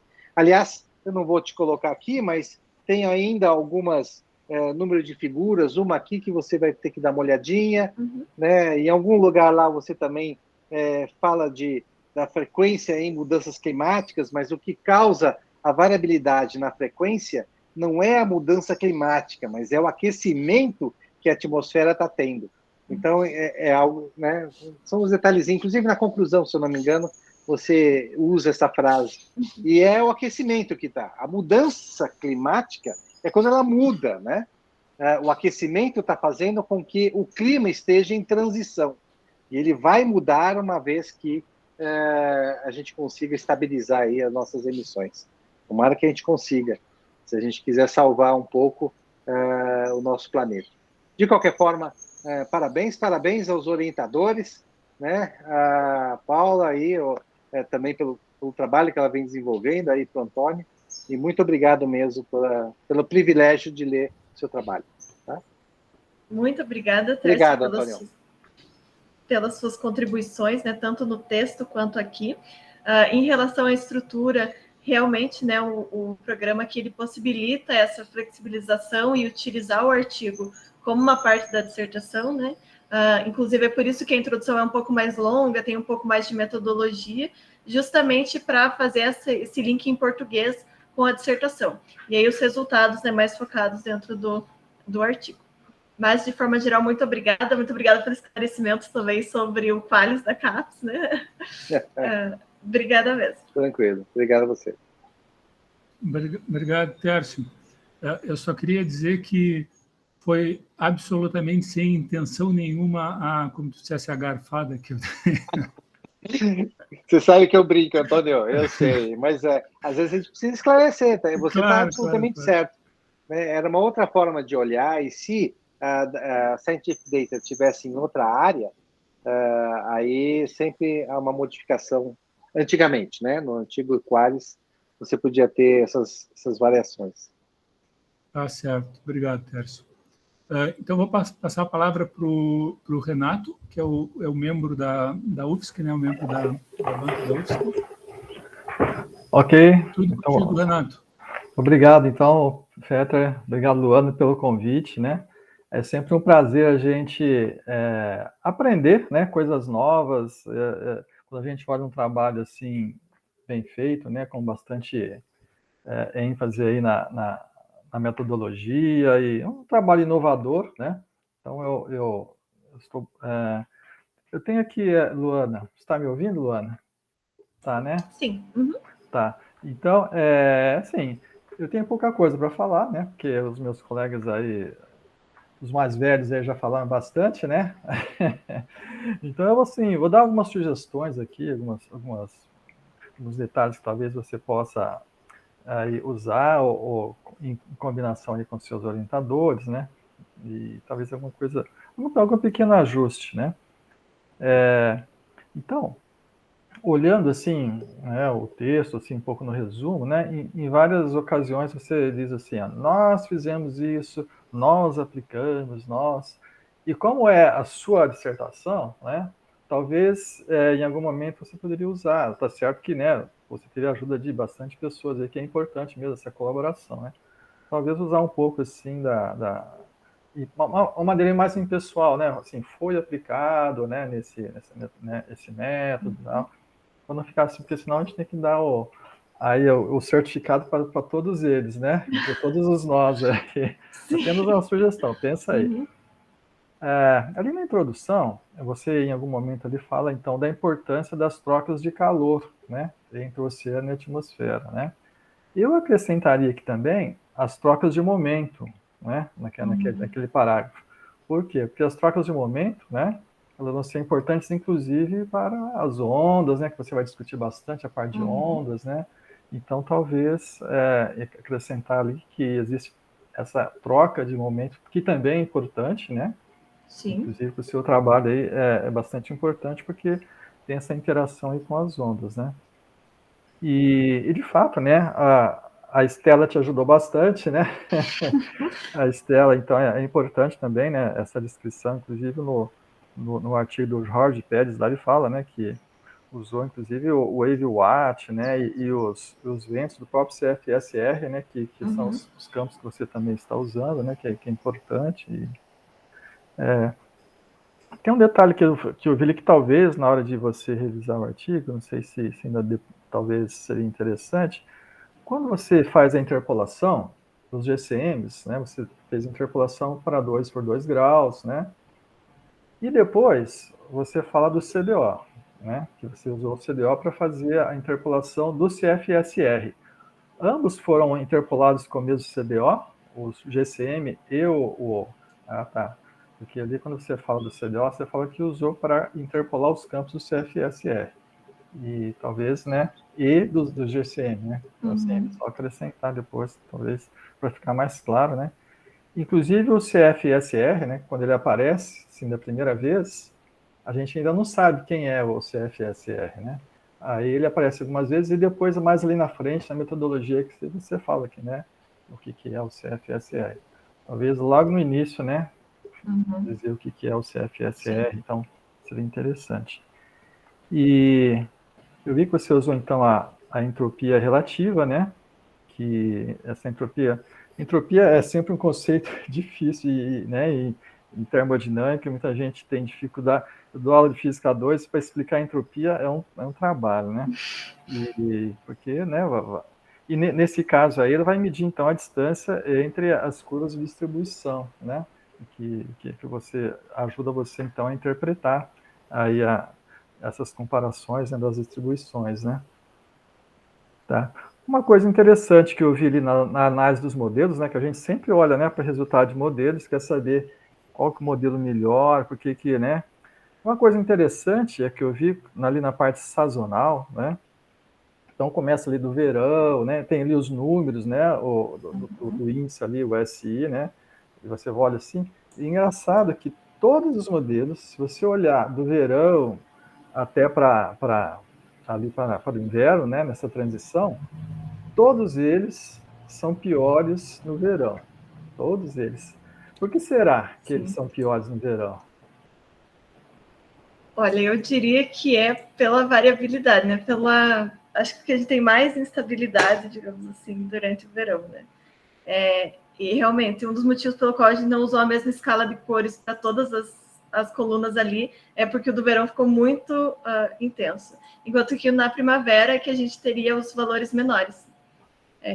Então, eu diria que essa variabilidade, esse, né, erro maior durante o verão é por causa que a gente tem uma instabilidade maior. Exatamente, né? Isso mesmo. No verão, a gente tem, né, tem um aquecimento maior, a instabilidade é maior, e os meteorologistas erram muito, né? Se você vai fazer uma previsão no verão, pode chover num bairro de São Paulo, não chover no outro bairro. Então, né, errou. Sim. Então, por causa é uma época muito energética, né? De muita instabilidade, como você falou, muita turbulência. Então é isso mesmo, né? E aí olhando, né? Então para os weather types, né? Esse weather type número 12 aí que a gente viu que tem, né? E um aumento de frequência, a gente sempre fica de olho mesmo, né? Puxa vida, o que esse weather type 12 vai fazer, trazer para a gente, né?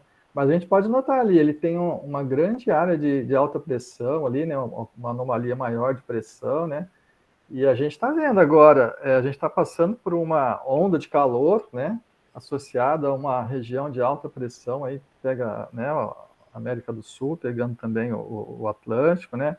Então, realmente, a gente, também do ponto de vista atmosférico, né? A gente fica preocupado mesmo com essas mudanças, né? E talvez, né?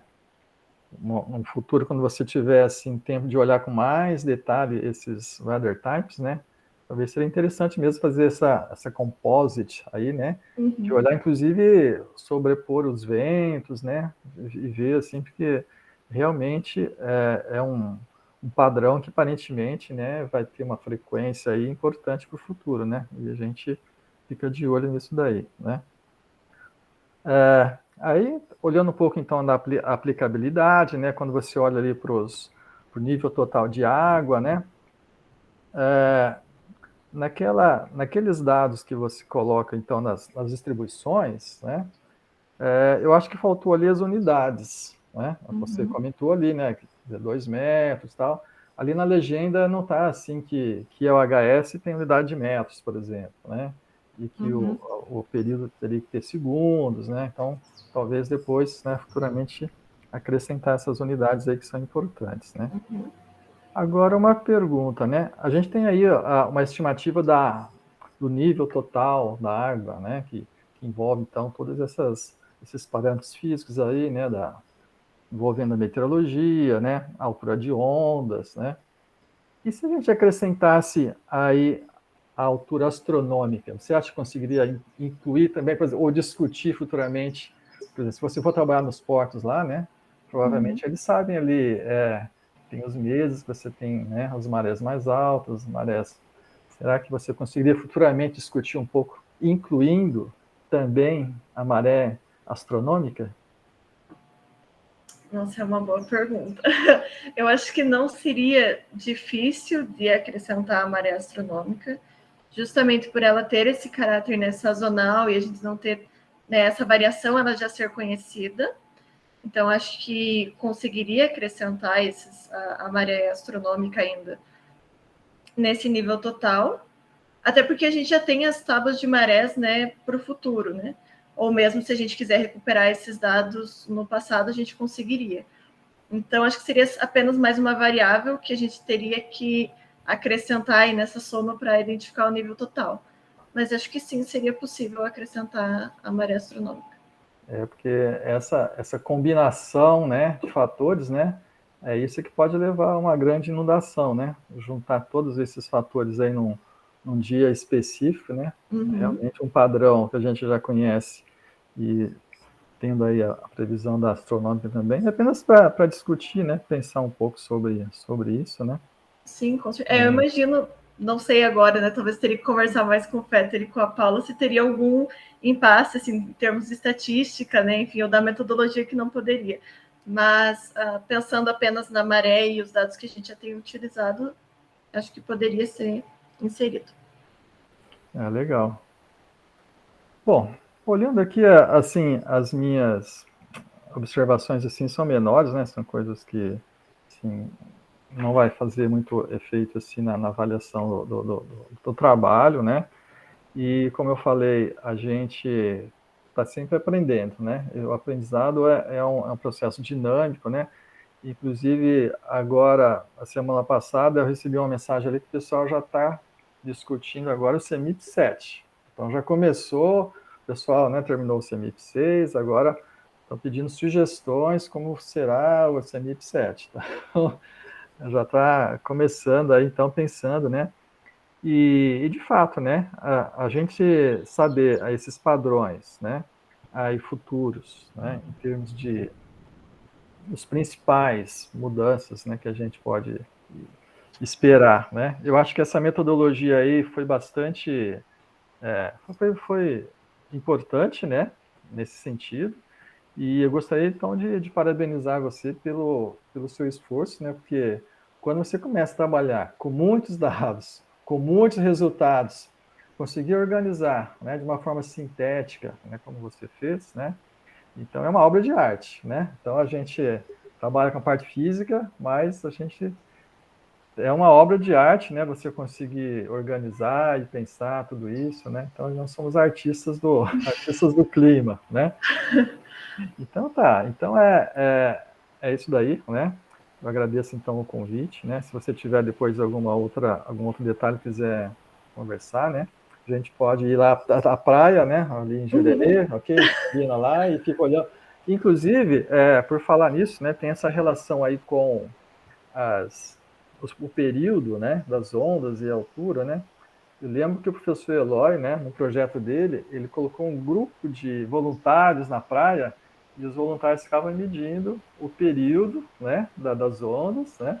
E depois ele fez um trabalho interessante, né? De poder, porque o período é importante, né? Para você ter aí essa relação entre a altura e o período, né? Que por sua vez, né? Também está associado com a intensidade dos ventos, né? Então, talvez a gente possa resgatar no futuro aí um projeto de voluntários da praia e ficar olhando para as ondas, né? Medindo períodos, voltar o trabalho interessante do professor Eloy, né? Então tá, parabéns mais uma vez, né? Fica à disposição então aí do seu orientador Fetter. Renato, só complementando, eu posso ser voluntário aí, uma cadeirinha, uma caipirinha ali, eu fico ali contando É isso o mesmo, dia é isso inteiro. mesmo. Sentinelas do mar. Estão convidados. Não tira o olho do mar, fica tranquilo que eu vou ficar ali, ó, direto. Pode vir. Fidelidade, né, Tércio? Sim. Então, tá, obrigado, Renato. Pessoal, eu vou rapidamente passar a palavra, ver se querem se manifestar os membros suplentes da banca, o Klein e o Pedro. Não sei se tem alguma contribuição, se gostariam de fazer algum comentário. Bom, queria agradecer ali por ter lido o trabalho da Luana, né? Participei ali da qualificação dela, o trabalho foi... na época eu já tinha falado para ela que o trabalho estava muito bom, né? Deu para ver uma boa evolução do trabalho ali. Ao mesmo tempo que teve várias informações que saíram da qualificação ali, da metodologia que estava melhor explicada, que nesse trabalho aí ficou menos explicado no final, no trabalho final, algumas partes da metodologia do que estava na qualificação. A gente falta de algumas coisas, mas o trabalho tá excelente, assim, eu achei muito bom. E então, obrigado por terem me convidado ali, achei foi muito bom ter lido o trabalho de vocês, gostei de ver o quanto que evoluiu. Tá? Parabéns. Obrigado, Pedro. Obrigado pela ajuda também na qualificação. Klein? Não, Fetter, eu não tenho nada a comentar, né, do trabalho da Luana. Bom, a não ser dar os parabéns, né? Obviamente, com todos. Tá? E eu só tenho uma sugestão para você, talvez para o Tércio, você explicar como é que foi o processo desse projeto, né? Sim, sim. talvez ficasse bom para ele, para o Tércio, para o Ricardo e para a Luciana entender como é que o projeto foi desenvolvido e aonde a Luana se enquadrou. A sugestão. Sim, sim. Eu ia fazer isso. Parabéns para você e para a Luana. Obrigada, Cléia.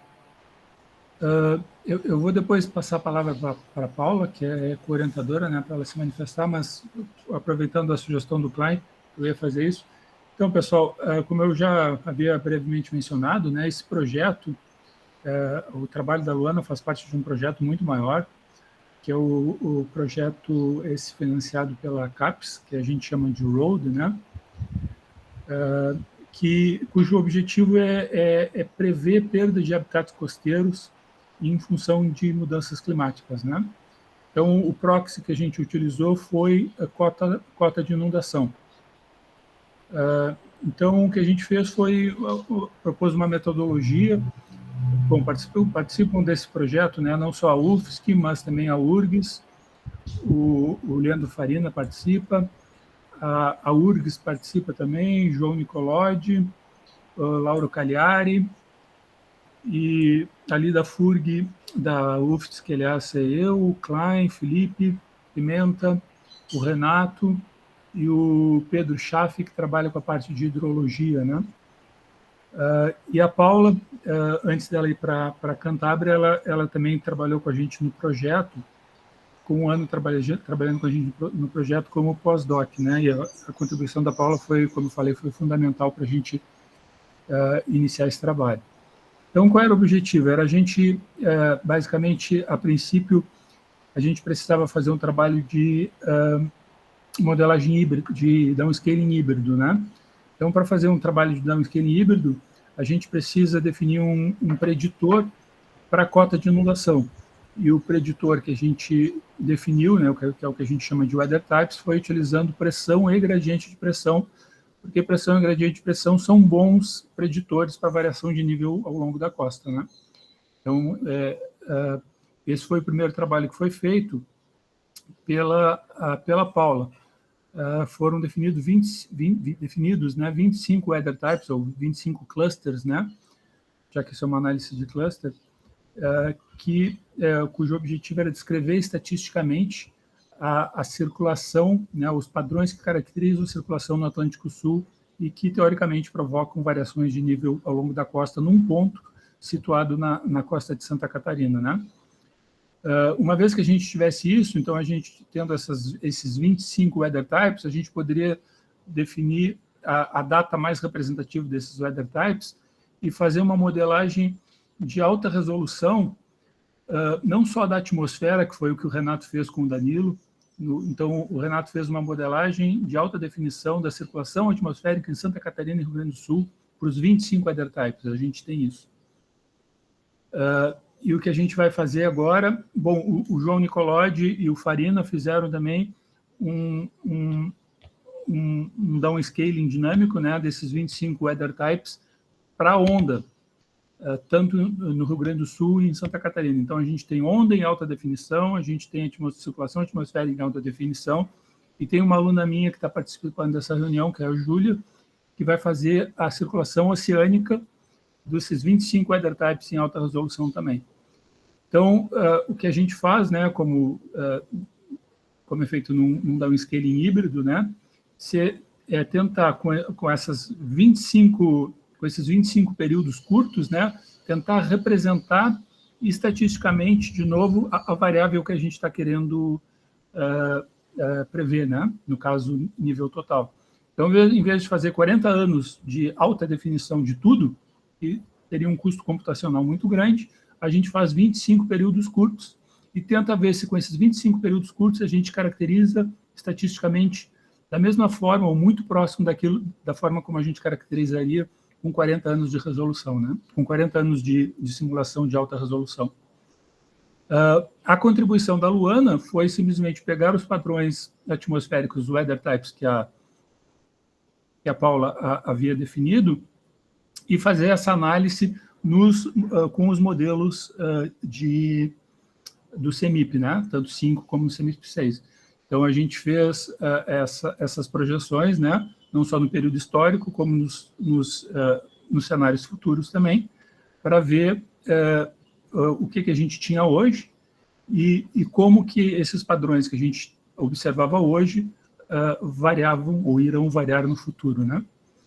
Então, basicamente, essa é a história. Então, a contribuição da Luana é um pedacinho desse projeto todo, né?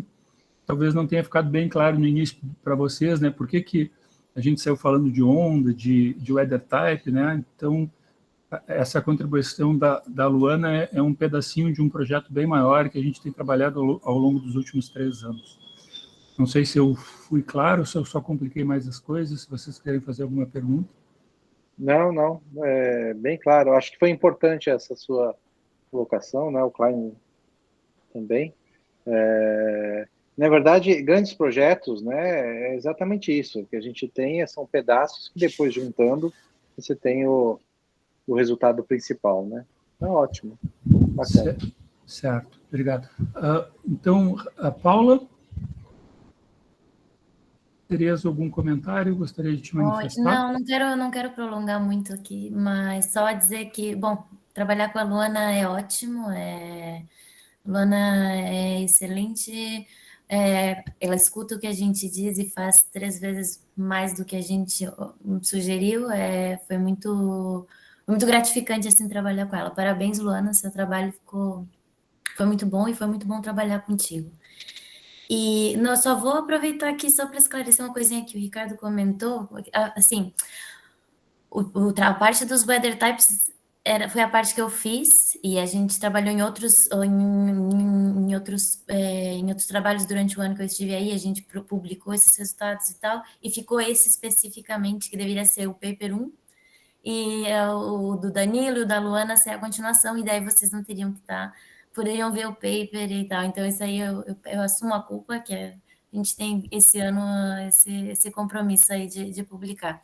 Então, só esclarecer isso, assim, que tem coisas que são minha culpa não ter publicado ainda, e está tudo claro e explícito.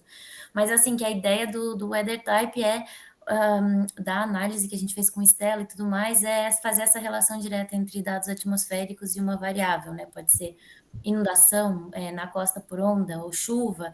No caso, então, a gente estabelece esse preditor, o dado atmosférico que a gente vai usar, com base nessa variável. No caso de onda, a gente modificou com base nos dados de propagação do Stella. Mas, por exemplo, para o Porto de Itajaí, que tinha que considerar também invasão extrema, então está relacionado com eventos de precipitação extrema também. Então, a gente precisava estender os dados de pressão não só sobre o oceano, mas sobre o continente. Então, vai depender da aplicação que vai da variável que você quer prever. No caso da Lua, no nosso caso, era onda e nível do mar, por isso que foi usado o Stella, mas obviamente depende da aplicação final que vai se dar. Para explicar as ACAs, né, que a Luana comentou, teria que provavelmente pensar no fenômeno das ACAs e pensar num preditor específico para representar isso, obviamente. Mas era só isso, só deixar claro, assim, já que essa foi a minha parte, ajudar aqui a Luana nos esclarecimentos. E é isso, parabéns, Luana, parabéns pelo trabalho, ótimo ver todo mundo. Obrigado, Paula. Obrigada, Paula. Então, pessoal, bom, a gente vai passar para a nossa reuniãozinha fechada ali agora, eu vou colocar o link aqui para vocês, mas só para complementar, né, como orientador, eu me sinto na obrigação de falar isso, o Ricardo já falou e a Paula falou agora, dizer que trabalhar com a Luana é absolutamente um prazer. A Luana é daquelas alunas que de 10 em 10 anos aparece uma aluna que nem a Luana batendo na porta da gente pedindo orientação, né? E é a orientação mais fácil que tem de ser feita, né? Porque a Luana não dá trabalho algum, no sentido que ela faz, como a Paula falou, muito mais do que a gente pede, né? Ela toma iniciativa e então é uma pessoa que eu tenho certeza que vai ter muito sucesso na vida profissional dela. Certo? Eu vou passar o link aqui para vocês, que eu já gerei para a reunião. Ela é daquelas que você dá um pouquinho só de corda, né? E o brinquedo vai longe, né? Eu costumo brincar, né, Ricardo, que tem alunos que a gente tá com um Fuquinha com para-choque amassado, e a gente pensa assim, dá para desamassar? Aí daqui a um mês o cara volta assim, né? Deu uma pinturinha, o cara está desamassado. Tem alunos que voltam com uma Ferrari, né? A Luana é o tipo de aluno que volta com uma Ferrari, então, como eu disse, não dá trabalho algum orientar a Luana. Então tá, pessoal, coloquei o link ali para vocês, se puderem entrar. Peter, é só para a banca ou acho que não precisa dos suplentes, né, nessa discussão ali? Não, mas se quiserem entrar, não tem problema, são bem-vindos, Pedro, fica à vontade, mas não precisa entrar. Tá certo.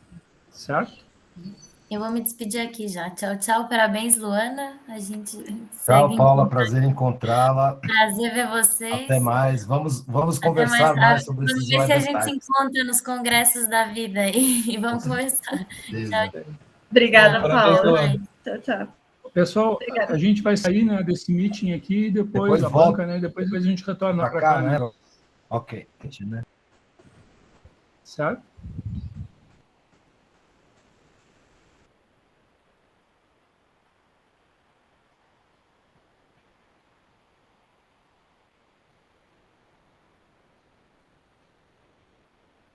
Só lembrando, pessoal, dos alunos, bom, de todos os participantes, se possível, coloque o nome completo e, no caso de alunos da UFSC, pode colocar a matrícula também para colocar na lista de presença.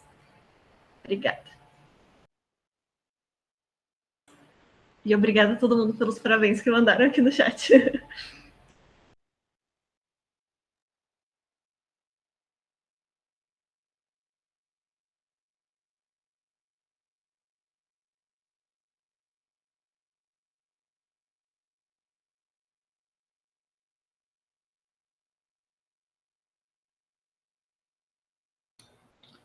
Luana, sugiro que tu pare aí a gravação e retorne quando ele for lançar a nota, porque senão vai ficar muito extenso. Ah, é verdade. Obrigada, Clay.